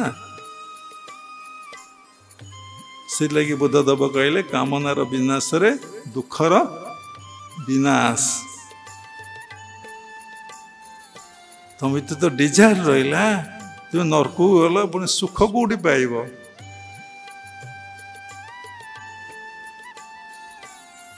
ତାକୁ ବୁଝେଇଲେ ବହୁତ ସମୟ ଲାଗିବ। ତେଣୁ ଆମକୁ କ'ଣ କରିବାକୁ ପଡ଼ିବ? ଆମେ ଗୁରୁକୁଳ ଆଶ୍ରମ ଆସିଛେ, ଦୀକ୍ଷା ଗ୍ରହଣ କରିଛେ, ତେଣୁ ଆମକୁ କ'ଣ କରିବାକୁ ପଡ଼ିବ? ଆମକୁ ଗୋଟିଏ କଥା ପ୍ରଥମେ ସ୍ଥିର କରିବାକୁ ପଡ଼ିବ, ଜୀବନର ଲକ୍ଷ୍ୟ ନିର୍ଣ୍ଣୟ। ମୁଁ ସତ୍ ପଥର ଯାତ୍ରୀ ହେବି କି ଅସତ୍ ପଥର ଯାତ୍ରୀ? ମୁଁ ଯେହେତୁ ଆଶ୍ରମକୁ ଆସିଛି, ସତ୍ ପଥର ଯାତ୍ରୀ ହେବି। ଯଦି ମୁଁ ମ୍ୟାରେଜ କରିଦେଇଛି, ଜାଣିନି, ଗୁରୁ ଗ୍ରହଣ କରିନଥିଲି କି ତତ୍ତ୍ୱଗୁରୁଙ୍କ ସାନ୍ନିଧ୍ୟରେ ଆସିନଥିଲି, ତ ମୁଁ କ'ଣ କରିବି ନା ସେଇ ମିଥ୍ୟା ଭିତରେ, ସେ ଅସତ ଭିତରେ, ସେଇ ମାୟା ଭିତରେ, ସେଇ ସତ୍ୟକୁ ଉପଲବ୍ଧି ଦର୍ଶନ କରିବା ପାଇଁ ମୁଁ ପ୍ରୟାସ କରିବି। କିନ୍ତୁ ଭାରି ଠୁ ଡିଫିକଲ୍ଟ କରିହେବ, ଠୁ ଡିଫିକଲ୍ଟ, ତା ପୂର୍ଣ୍ଣ ମାତ୍ରାରେ ହେଇପାରିବ ନାହିଁ। ଆରେ କାଦୁଅ ରାସ୍ତାରେ, ଚିକିଟା ରାସ୍ତାରେ ବାଟ ଚାଲିବା, ଶୁଖିଲା ରାସ୍ତାରେ ବାଟ ଚାଲିବା ଭିତରେ ଡିଫରେନ୍ସ ନାହିଁ। ସେତେବେଳେ सोसाइटी जो अवस्था थिला 50 वर्ष पूर्व ये समाज रहीकि ईश्वर उपलब्धि अनुभव करी होता। वर्तमान सोसाइटी जो अवस्था समाज जो अवस्था पिलामान जो अवस्था सामाजिक जो अवस्था केबे कस्मिन काले ये संसार भितर रही सेल्फ रियलाइजेशन हबाटा ठू डिफिकल्ट। तेणु कौन करा जीवो चाहिए संभवपर किंतु तुम्हें कौन एकुटिया चाहिए हम तुम जन को नहीं कौन संसार कराई समस्ते गोटे स्रोतरे गोटे प्राणरे गोटे गुरुंर आश्रित हे और समस्त भितर सात्विक भाव फुटी उठब समस्ते साधनार रे ताहले जाइए संभव। ये बाबा गोटे कथा कहते कौन ना आम मन को आम केतबले फांका छाड़ीदबा ना मन को केतबले खाली छाड़ीदबा ना आम मन को सबुबले गोटे अवलंबन दबा स्पिरिचुअल अवलंबन सकाळ ध्यान करवा मध्याह्न ध्यान करवा जदि मध्याह्न नहला संध्यार ध्यान जप ध्यान बिना संजोग नहीं भगवान को पाइबार मार्ग हूँ जप और ध्यान ये सगुण जप सगुण ध्यान कि निर्गुण जप निर्गुण ध्यान कर तेणु करवा अलग समय 24 घंटा आम कौन करिया ना मन को गोटे एंगेजमेंट भितर रखा मन तो केतबले फांका रही पारिबनी समुद्र जमती लहड़ी पर लहड़ी ढेउ पर ढेउ आसूची से भाव में आम मनरे कौन हम ना सेमती चिंता पर चिंता चिंता पर चिंता चिंता पर चिंता आसब आम जापारे कहीं आम चंचल व्यस्त विव्रत अपना स्थिर ही गोटे घरे कबाट देकी बसी जातु देखिए आपण भीतर कौन अच्छी आ कौन बापा माँ भाई भौणी सांग साथी समाज प्रेमिका प्रेमिक कौन कौन तो बाहर जहाँ सब थप ता बाहर कौन सेमती निर्दिष्ट नहीं क्या कौन आसो सी एत उठा पका आपन को कर सी गुड़ाक सब प्राप्ति न हवा पर्यंत से कौन आपन को से घरे आ कबाट देकी बसईदब कि बहुत लोग कहते बाबा आम दीक्षा नेलु साधना करने जमी बसुचु किए तो उठे दौची अरे किए उठे दौची तो संस्कार ते उठे दे पूर्व जन्म बसी नलु ए जन्म बसवा आरंभ करूँ तो संस्कार ते उठे दे तो परफेक्शन से नहीं भगवान को डाकिया कम बड़ कथा कौ कथा बाबा कहे स्वर्ग को जीवे ना नरक को जीवे ना स्वर्ग नरक किसी दरकार नहीं आमर भगवान दरकार गुरु दरकार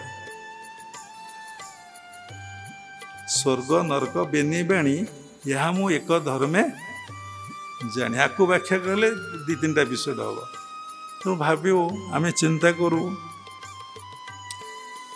आम जिते शास्त्र अध्ययन करूँ पिला दिने भागवत पढ़ुलु गीता पढ़ुलु किसी बही टही पढ़ुलु भावे अरे सब कथार अर्थ कौन आपको केमिति जानिम चिंता करी देखिलु जो मुनि ऋषि माने ये शास्त्र को लिखिं व्याख्या कर सुंदर भाव उपस्थापना केमिति ये सब किछि करि साधना द्वारा तेणु देखो ये संसार भितर रही ये संसार रो मन को हटे ईश्वर को तो दबा married not married no matter विवाहित अविवाहित किसी जाए आसे ना मन को सबुतर हटे मिछरे कहीं दबा सतरे कहीं न दबा जीवन टाक मिछरे कहीं काटा सतरे कहीं मिछरे काटिले कि फल बा देखे मुझे कहूँ तू जदि सत कथा कही था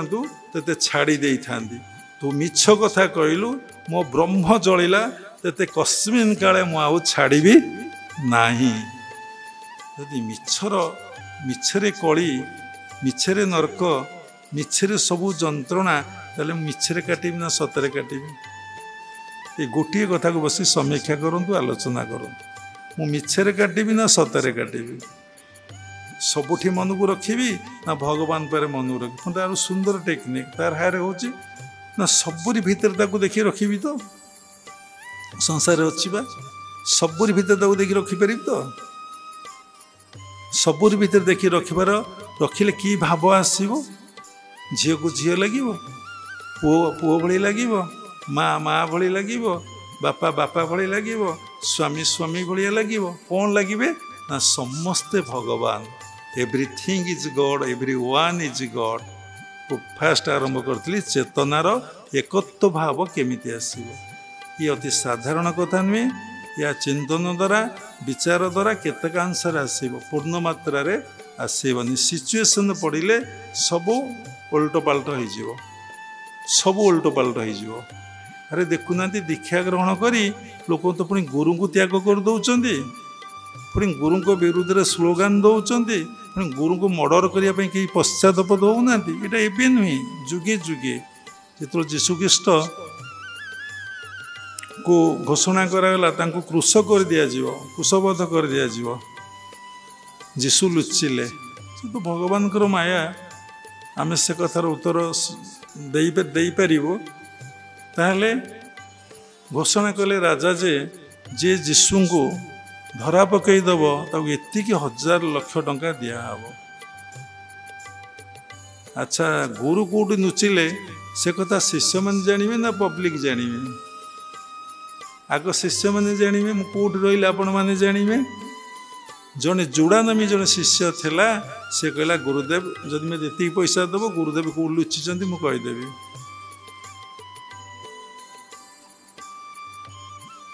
କିଏ ତ ବାଇବେଲ ପଢ଼ନ୍ତୁ ଜାଣିବେ।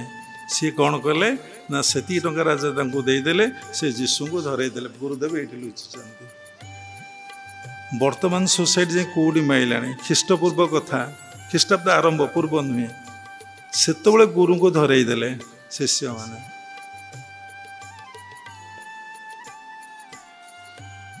ତେଣୁ ବର୍ତ୍ତମାନ ସୋସାଇଟିର କଥା କ'ଣ ନ ହୋଇପାରେ। ତେଣୁ କାମନା ବାସନା ନେଇକି ସମସ୍ତେ ଆପଣମାନେ ଆସୁଛନ୍ତି ଆଶ୍ରମକୁ। ଆସ, ବିନା କାମନାରେ ଆସିପାରିବେନି। ତା ସତ କାମନା ହଉ, ତା ସତ ଚିନ୍ତା ହଉ। ସତ ବୋଇଲେ ଈଶ୍ୱର ସତ୍ୟ, ତାକୁ ପ୍ରାପ୍ତି ପାଇଁ ଆସ। ସତ୍ ଚିନ୍ତା, ଈଶ୍ୱରଙ୍କୁ କେମିତି ମୁଁ ଚିନ୍ତା କରିବି, ସତ୍ କାର୍ଯ୍ୟ କେମିତି ଈଶ୍ୱରଙ୍କ କାର୍ଯ୍ୟ କରିପାରିବି। ତେଣୁ ବର୍ତ୍ତମାନ ସୋସାଇଟି ଅତି ଭୟଙ୍କର। ମାନେ ବାଘ ହାତୀ ଠାରୁ ଏ ମଣିଷ ଆହୁରି ହିଂସ୍ର, ଆହୁରି ଭୟଙ୍କର। ସାମାନ୍ୟ ଟିକେ ସ୍ୱାର୍ଥାନି ଘଟିଲେ, ସାମାନ୍ୟ ତା ଭିତରେ ଟିକେ କାମନା ବାସନା ଫୁଲଫିଲ୍ ନହେଲେ, ଆଜି ଯିଏ ଫୁଲମାଳ ପିନ୍ଧଉଛି କାଲି ତ ଜୋତାମାଳ ପିନ୍ଧିଦେଲେ ବଡ଼ କଥା, କାଲି ତମକୁ ସେ ଶେଷ ନଦେବା ପାଇଁ କେବେ ସେ ପଶ୍ଚାତପଦ ହେବ ନାହିଁ। ତେଣୁ ଛାଡ଼ନ୍ତୁ ସେ କଥା। ଆମେ କେମିତି, ୟା ତ ସମସ୍ତ ପକ୍ଷରେ ସମ୍ଭବପର ନୁହେଁ। ଯୀଶୁଙ୍କର ଅନେକ ଶିଷ୍ୟରୁ ଗୋଟିଏ ଶିଷ୍ୟ ଧରେଇ ଦେଲା ନା, ଆଉ ସବୁ ଶିଷ୍ୟ କ'ଣ ଧରେଇ ଦେଇଛନ୍ତି କି? ତେଣୁ ଆମେ ପ୍ରାରବ୍ଧକୁ ଅତିକ୍ରମ କରିବା ଏତେ ସହଜ ନୁହେଁ। ଯିଏ ସିନା ଆଶ୍ରମବାସୀ ହେବ, ଗୁରୁଗତ ପ୍ରାଣ ହେବ, ନିଜକୁ ଭଗବାନ ନିକଟରେ ପୂର୍ଣ୍ଣ ମାତ୍ରାରେ ସମର୍ପଣ କରିଦେବ, ଜପ ଧ୍ୟାନରେ ସବୁବେଳେ ରହିବ, ସିଏ ସିନା ପ୍ରାରବ୍ଧକୁ କାଟି ଦେଇପାରିବ। ସାଧାରଣ ଲୋକ ପାଖରେ କ'ଣ ଏହା ସମ୍ଭବପର? ତେଣୁ କ'ଣ କରିବ ନା, ସେ ମନକୁ କେତେବେଳେ ଫାଙ୍କା ବ୍ଲାଙ୍କ ରଖିବ ନାହିଁ, ସବୁବେଳେ ଜପ ଧ୍ୟାନରେ ମନକୁ ରଖିବ। ତାପରେ ଯେଉଁ ସଂସ୍କାର ଥିଲା, ମାନେ ନକାରାତ୍ମକ ସଂସ୍କାର ଗୁଡ଼ିକ, ସେମାନେ ଆଉ କ୍ରିୟାଶୀଳ ହୋଇପାରିବେନି, ସବୁ ପୋଡ଼ିକି ପାଉଁଶ ହୋଇଯିବେ। ଯେମିତି ଆଲୋକ ଆସିଲେ ଅନ୍ଧକାର ପଳେଇଗଲା।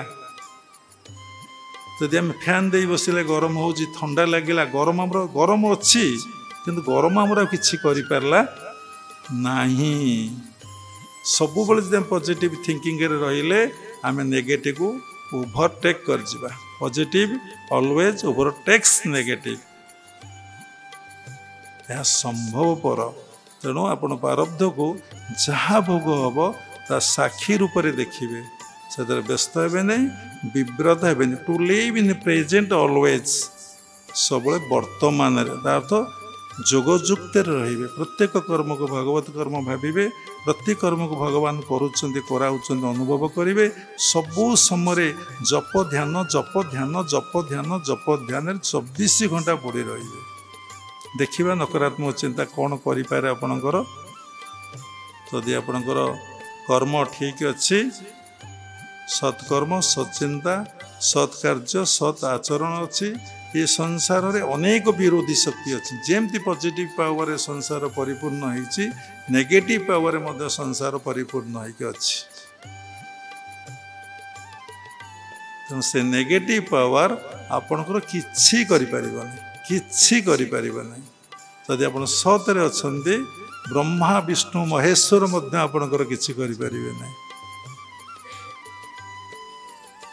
तेणु निजको समीक्षा करंतु मोर जन्म कौन पाई मु स्वर्ग को जीवी ना नरक को जीवी ना भगवान को पाखक मु जीवी मु स्वर्ग को जीवी ना नरक को जीवी ना भगवान को पाखक जीवी तेम तो डिसाइड कर नरक को जीव कहीं बाबा पाखक आसुच तेम कौन स्वर्ग को जापर पुणी स्वर्ग नरक को छाड़ी तुम पुणी परमात्मा परम ब्रह्म पाखक जीवाकू पड़िबो समस्ते जाइपर बाबा पूर्वर कहले सब कर्म पे डेस्टिनी अच्छी ये कर्म पे डेस्टिनी कौन दरकार जेमती हाटरू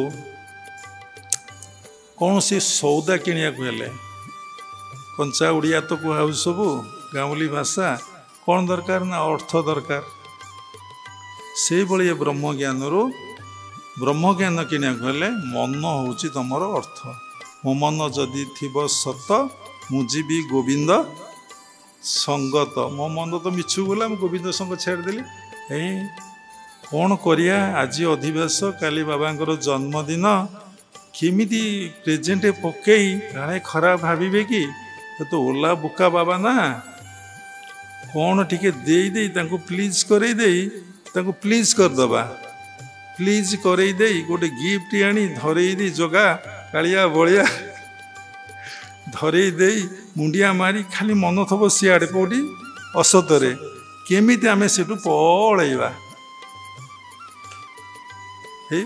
सबु गुरुदेव जानती जार जेमंत भाव देखी नाबमो दिए सड़की तेणु सबुबले क्या देखा पूर्वर निजुक भल भाव देख क्या परीक्षा करने पूर्वर निजुक भल भाव परीक्षा कर कौन कर सबुबले प्रारब्ध को देख से केमिति भोग हो साक्षी भाव देख सब वर्तमान रहिबो बा आत्मबोधरे रहिबो कोथिरे तुमर प्रतिक्रिया हेनी दुनिया को जान संपूर्ण दुनियाटा मिछ अनित्य असत्य तुम्हें यदि से जगतर यात्री ता मिछ अनित्य असत्य कौन मिले ना दुख जंत्रणा कष्ट मिले तुम्हें ताको ग्रहण करिच तुम्हें ताको स्वीकार करिच भोगिबो हसी हसी भोग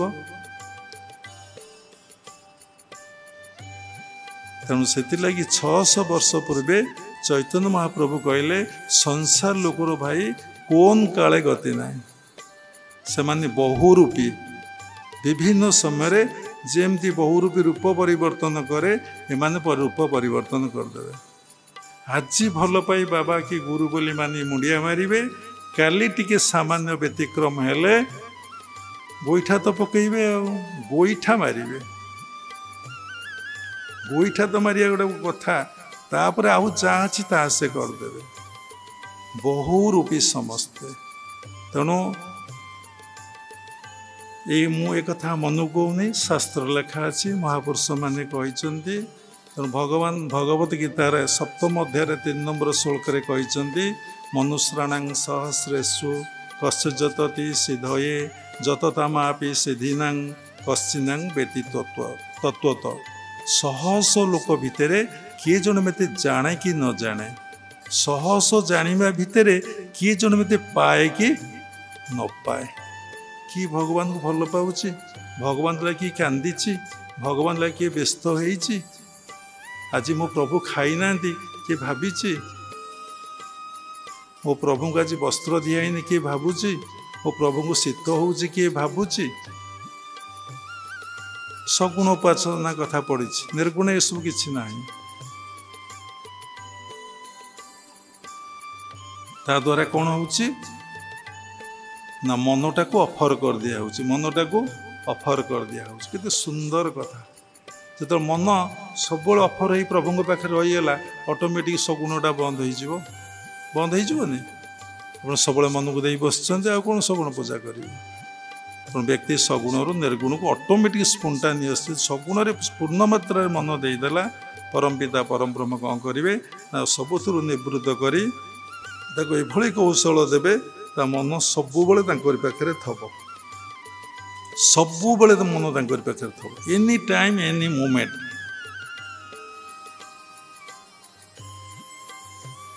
ଏହା ଯଦି ପ୍ରାକ୍ଟିସ୍ କରିବେ, ଗୁରୁଙ୍କ ସାନ୍ନିଧ୍ୟରେ ଆସିବେ, ଗୁରୁଙ୍କ ପ୍ରତି ଶ୍ରଦ୍ଧା ବିଶ୍ୱାସ ଭକ୍ତି ରହିବ, ନିଶ୍ଚିନ୍ତ ଭାବରେ ଆପଣଙ୍କ ଭିତରେ ଏ ଅବସ୍ଥା ଆସିବ।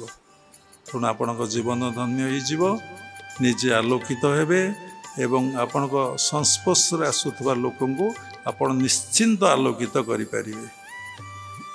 ନିଶ୍ଚିନ୍ତ, କିନ୍ତୁ ବୁଲିକି କରିବା ଦରକାର ନାହିଁ। ବୁଲିକି କଲେ ଆପଣଙ୍କର ପତନ ହେଇଯିବ। ଯଦି ପରମପିତା ପରମ ବ୍ରହ୍ମ ନିର୍ଦ୍ଦେଶ ଦେଇଥିବେ ତାହେଲେ ବୁଲିକି କରିପାରିବ। ଜଣେ ବ୍ୟକ୍ତି ଆମ ପାଖରୁ ଦୀକ୍ଷା ନେବାକୁ ବେଗୁନିଆରୁ ଆସିଲେ, ସେତେବେଳେ 2ଟି ଗୁରୁ କରିକି ଆମେ ତାଙ୍କର ତୃତୀୟ ଗୁରୁ ଆମ ସହିତ ଭାବିକି ୟୁଟ୍ୟୁବ୍ ପ୍ରୋଗ୍ରାମ ଦେଖି ଆସିଛନ୍ତି।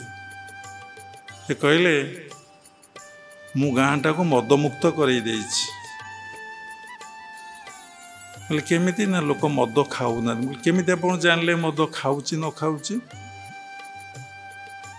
ମଦ ଅର୍ଥ କ'ଣ ଖାଲି ମଦ ପିଇବା ଆଉ କିଛି ମଦ ନାହିଁ? ମଦ ଅର୍ଥ ମୁଁ ସବୁ ଜାଣିଛି ଆଉ କେହି କିଛି ଜାଣିନି। ମଦ ଖାଇଲେ ନିଶା ହେଉଛି, ବାହା ହେବାଟା ଗୋଟେ ନିଶା ନୁହେଁ କି? ଟଙ୍କା ରୋଜଗାର କରିବା ଗୋଟେ ନିଶା ନୁହେଁ କି? ଶୋଇବାଟା ଗୋଟେ ନିଶା ନୁହେଁ କି? ପରନିନ୍ଦା ପରଚର୍ଚ୍ଚା ଆଲୋଚନା କରିବା ଗୋଟେ ନିଶା ନୁହେଁ କି? ମଦମୁକ୍ତ କେମିତି କଲେ ଆପଣ? ଏ ଆଲକୋହଲ ଯେଉଁ ମଦ ସେଇଆକୁ ମୁକ୍ତ କରିଛନ୍ତି, ସେ ପୁଣି ଲୁଚେଇକି ପିଉଥିବ, ଆପଣ କେମିତି ଜାଣିଲେ? ନା ଆଜ୍ଞା କ'ଣ କରାଯିବ? ମୁଁ କହିଲି ଦେଖନ୍ତୁ, ଗଙ୍ଗା ପାଣି କେତେ ଅପରିଷ୍କାର ଅପରିଚ୍ଛନ୍ନ। କାହିଁକି ନା ଗଙ୍ଗା କୂଳରେ ସମସ୍ତ ସହର ଗୁଡ଼ିକ ସଭ୍ୟତା ଗୁଡ଼ିକ ଗଢ଼ି ଉଠିଛି। ସମସ୍ତ କଳ କାରଖାନାର ପାଣି, ଲୋକମାନଙ୍କର ସବୁଯାକ ଡ୍ରେନ୍ ପାଣି, ଝାଡ଼ା ପାଣି, ସବୁ ପାଣି ଯାଇକି ଗଙ୍ଗାରେ ମିଶୁଛି। ନଦୀ କୂଳ ଯେଉଁ କୂଳରେ ସଭ୍ୟତା ଗଢ଼ି ଉଠିଛି ତାକୁ କେବେ ଆଜ୍ଞା ପରିଷ୍କାର କରିହେବ ନାହିଁ। କ'ଣ ଆଜ୍ଞା କରାହେବ? ବୋଲି ବାଲ୍ଟିଏ ପାଣି ନେଇ ଆସନ୍ତୁ, ସେଥିରେ ଫିଟିକିଟେ ପକାଇ ଦିଅନ୍ତୁ, ସେ ପାଣିଟା ପବିତ୍ର ହେଲା, ଆପଣ ଗ୍ଲାସ୍ ପିଅନ୍ତୁ। ଆପଣ ପାଖକୁ ଯେଉଁ ଲୋକ ଆସୁଛି ତୃଷ୍ଣା ଅଛି ସେମାନଙ୍କୁ ଗ୍ଲାସ୍ ଦିଅନ୍ତୁ। ଯାହାର ଅଛି ତୃଷ୍ଣା ଅଛି, ଯିଏ ଜଗତର ଯାତ୍ରୀ, ତାକୁ କହିଲ, ଯଦି କହିବ ମୂର୍ଖପାଶ ସକଳ ଜ୍ଞାନ ହୋଇବ ଧ୍ୱଂସ। ଯାହାକୁ ଶୋଷ ହେଉନି ତାକୁ ଯଦି ପାଣି ପିଇବାକୁ ଦିଆଯାଏ କ'ଣ ହେବ? ସେ କେବେ ପାଣି ପିଇବ? କେବେ ପାଣି ଫୋପାଡ଼ି ଦେବ। ଦେଖୁନାହାନ୍ତି ହରିକୃଷ୍ଣ କଥା, ଏତେ କଥା ସତ୍ସଙ୍ଗ ଚାଲିଛି, ଆ ଭିତରେ କେତେ ଲୋକଙ୍କର କେତେ ଚିନ୍ତା ହେଉଛି। କିଏ କହୁଛି ଏତେ ସମୟ ହେଲା, କିଏ କହୁଛି ଭୋକ ହେଲା, କିଏ କହୁଛି ମଣ୍ଟା କ'ଣ ହେଲା, ବିଭିନ୍ନ କଥା। କିଏ କହୁଛି ଏଟା ଭଲ ଲାଗୁନାହିଁ, ମୋର କାମନା ବାସନା ପାଇଁ କର୍ମ ନେଇ ଆସିଥିଲି, ଏ ବାବା କାହିଁକି ବକ ବକ ହେଉଛନ୍ତି। ବିଭିନ୍ନ ଲୋକର ବିଭିନ୍ନ କଥା। ଯାହାକୁ ଯେମନ୍ତ ଦିଶଇ ସେ ଭାବେ ବେଦ ଅଭ୍ୟାସ ହୋଇ, ସମସ୍ତଙ୍କ ଏ କଥା ସମସ୍ତଙ୍କୁ ଭଲ ଲାଗିବ ନାହିଁ। ଯାହାକୁ ଜ୍ୱର ହେଇଛି ତା କ'ଣ ଭାତ ଭଲ ଲାଗେ? ତାକୁ ଗନ୍ଧେଇବ ନା। କି ଗନ୍ଧ ଗନ୍ଧ ଗନ୍ଧ। ଯାହା ଭିତରେ ବୈରାଗ୍ୟ ଅଛି, ଯାହା ଭିତରେ ଆତ୍ମଜ୍ଞାନ ପ୍ରାପ୍ତି ପାଇଁ ଶ୍ରଦ୍ଧା ରହିଛି, ସେ ଲୋକକୁ, ସେ ସାଧକକୁ ଏସବୁ କଥା ଭଲ ଲାଗିବ। ଯାହାଙ୍କ ଭିତରେ ବୈରାଗ୍ୟ ନାହିଁ, ଯାହାଙ୍କ ଭିତରେ ଈଶ୍ୱରଙ୍କ ପ୍ରତି ଶ୍ରଦ୍ଧା ନାହିଁ, ଯାହାଙ୍କର ଈଶ୍ୱରଙ୍କ ପ୍ରତି ମନରେ ଭକ୍ତିଭାବ ନାହିଁ, ତାଙ୍କୁ ଏସବୁ କଥା ଆଦୌ ଭଲ ଲାଗିବ ନାହିଁ। ତାଙ୍କୁ ତ ମୁଣ୍ଡ ବୁଲେଇବ, ଦେହ ହାତ କ'ଣ ହେଇଯିବ, ସେ ତ ଉଠି ପଳେଇବେ ନା। ଖାଲି ବାଧ୍ୟତାମୂଳକ ବସିଥିବେ, ବାବା କହୁଛନ୍ତି ଆମେ ବସି ଶୁଣିବା, କ'ଣ କରିବା, ଯାଇଛେ ତ ଫଙ୍କସନ୍କୁ, ଆଉ ବଡ଼ ଅକଳିଆ ହେଇଯାଇଛି। ଘରେ ଥିଲେ ତ ଖାଇକି ଶୋଇ ସାରନ୍ତେଣି, ଟାଇମ୍ କେତେ ହେଲା ଦେଖିବା। ଆରେ ବାପା ଏତେ ଦିନ ଶୋଇଲ କ'ଣ ହେଲା, ପୁଣି ଆଉ କିଛି ବର୍ଷ ଶୋଇବ କ'ଣ ହେବ, ଏତେ ଖାଇଲ କ'ଣ ହେଲା, ପୁଣି ଖାଇଲେ କ'ଣ ହେବ। ତେଣୁ ସାଧନା କରନ୍ତୁ। ଗୋଟିଏ କଥା ଜୀବନ କାଳ ଭିତରେ ସାଧନା କରି କରି ଆମେ ପାଇଲୁ, ଯେପର୍ଯ୍ୟନ୍ତ ବ୍ୟକ୍ତି ଗୁରୁଙ୍କୁ ବୁଝି ନାହିଁ, ଗୁରୁଙ୍କୁ ଜାଣି ନାହିଁ, गुरु को उपलब्धि करी नहीं, गुरु श्रद्धा नहीं, गुरु विश्वास नहीं, गुरु भक्ति नहीं, से लोकर साधना केबे हेई नहीं हब नहीं, केबे हेई नहीं हब नहीं। जस्ट दीक्षा नहीं थब टिके जप ध्यान करदब उठी चली जीव से दी समीक्षा कर देखिब मु ए जन्म रे सात्विक प्राणी हो पारे कि देखिए राजसिक तामसिक प्राणी आ मु भगवान को नहीं बंची कि देखिए मु संसार को नहीं बंची दुख जंत्रणा कष्ट से भोगिब। बहुत लोक बाबा पाखु आसुचंती सेमानकर दुख जंत्रणा कष्ट कथा कहउचंती तांको प्रकृत मार्ग दिगला बेलू भगवान को जप कर, भगवान को ध्यान कर, सात्विक जीवन काट, आउ निजको भगवान निकट समर्पण कर दियो। आउ तुम जहाँ रोजगार करुच से 10% 5% भक्त मान को सेवारे लगे दियो, भक्तों को सेवारे लगे दियो जे भगवान को बस निरंतर भजन करुचंती आ ईश्वर को प्राप्ति पाई जे सब किछि त्याग करी पळै आछंती। मो ठार मोर भक्त बोली बड़ बोली सबू जगह भगवान कहते भकत मो पितामाता भकत मो बंधु भकत निमंते तोर नाम कृपा सिंधु मोर भकत मोर मित से करे जगत पवित्र। तेणु आपण जो प्रकार कर्म करिसंती से प्रकार फल भोगुचंती। एबे जो टाइप रो कर्म करिवे से टाइप रो फल भोगिबे। तेणु सुख दुखस न कोपी दाता कई क्या दुख दिए नहीं, कई क्या सुख दिए नहीं।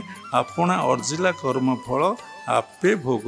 Your destiny is in your hand, to decide your destiny. कारण आप जीवश्रेष्ठ, आपण स्वाधीनता अच्छी, आपण को बुद्धि विवेक ज्ञान दि जाइए। सब कथा को विचार करें सत्य को उपलब्ध अनुभव कर विचार कौन आपण पाखे ना। मनरे प्रश्न उठे कौन सबु काम प्रारब्ध था कि भगवान को डाकिया कौन प्रारब्ध नाला।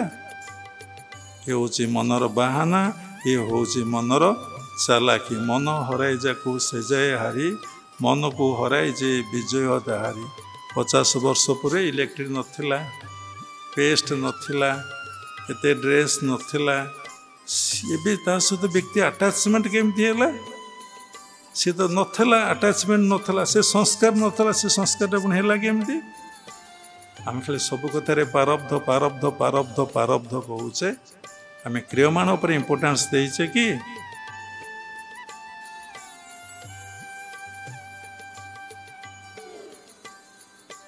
तेणु आम निज इच्छा स्वर्ग को जाऊे, निज इच्छा आम नरक को जाऊे। पुणी भी चाहिए स्वर्ग न जाए नरक को न जाए आम परमपिता परम ब्रह्म को पाखक जो उठू आसते से जापर। से जप ध्यान ही गोटे माध्यम सात्विक जीवन आ निजको भगवान निकट समर्पण करवा। निज इनकम जिते पारिबा भक्त सेवारे आम लगेदबा। जेमती भक्त प्रबर लाखा दाक्षिणांत लोक संसारी लोक समस्त पैसा को साधु सेवारे लगेदेला। समस्त पैसा जमी बाड़ी बिक्री कर भी लगेदेला। बाबा थे कहते आपण मैंने शुणी अनेक कथा अच्छी। पुणी जगन्नाथ ताकू देले पुणी संपत्ति झील बाहागर ताकू भी लगेदेला साधु सेवारे। अंतर्जामीनाथ कौन न जानते। पाखर गाँव गोटे पिला ताकू स्वप्नादेश है तुम्हें जाओ से झील को तार बह हुआ बिना यौतुक किछि रहिला नहीं। मारियाड़ को स्वप्नादेश है ताकू प्रत्येक दिन एतिकी गहम 4टा महिषी दे दियो, से क्षीर दुआ हम साधु माने पीबे, गहम रुटी हम से माने रुटी क्षीर साधु माने खाइबे। जो लाखा संपूर्ण बार सबू बिक्री कर सारा पर प्रभु देला पर समस्त साधु सेवारे लगेदेला। निजे परमपिता परम ब्रह्म कौन कले ना सबु प्रकार अरेंजमेंट भक्त पर्व लाखापाई करदे। से निजे कहते ना ये जीव साधु संग बिनु लभी न पारे मोर तनु दैत्य दानव खग मृग साधु संगते मोक्ष जोग साधु जे मलय पवन काष्ट को करई चंदन। जदि आश्रम आसी 2000 टंका दिहला केते बड़ भूल हैला 2000 टंका चलीगला हेले मो झुओ पुअर सेबार लगी था आहा आउ जीवाटा एते ठीक नुह एते फंक्शन एते फंक्शन गाँव लोक कहे फंक्शन ना गोटे छोटिया कथा कही बंद करी समस्त देखिले जना पड़ जाए जड़े से कथाटा टिके कहीकि रखी जाइए जड़े डिसाइबल आमर थे से आमर बहुत क्लोज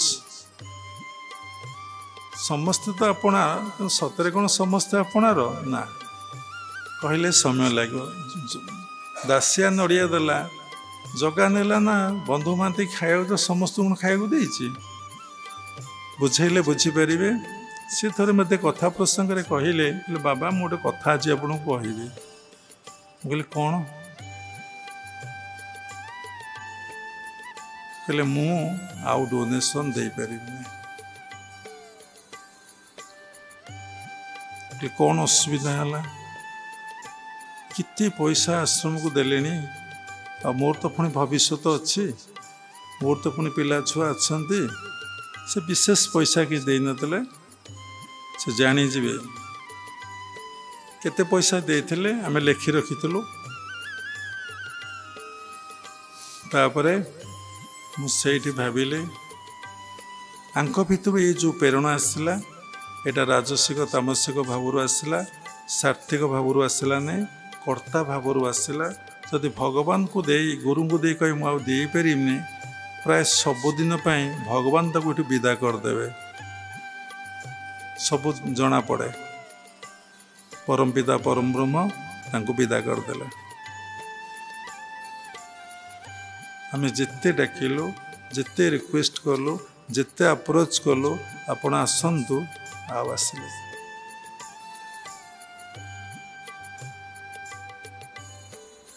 सुजोगर केबे हाथ छड़ा करें आज जो सुजोग मिली काली से सुजोग न मिल पारे भौतिक जगत रे जा आध्यात्मिक जगत रे भी सेया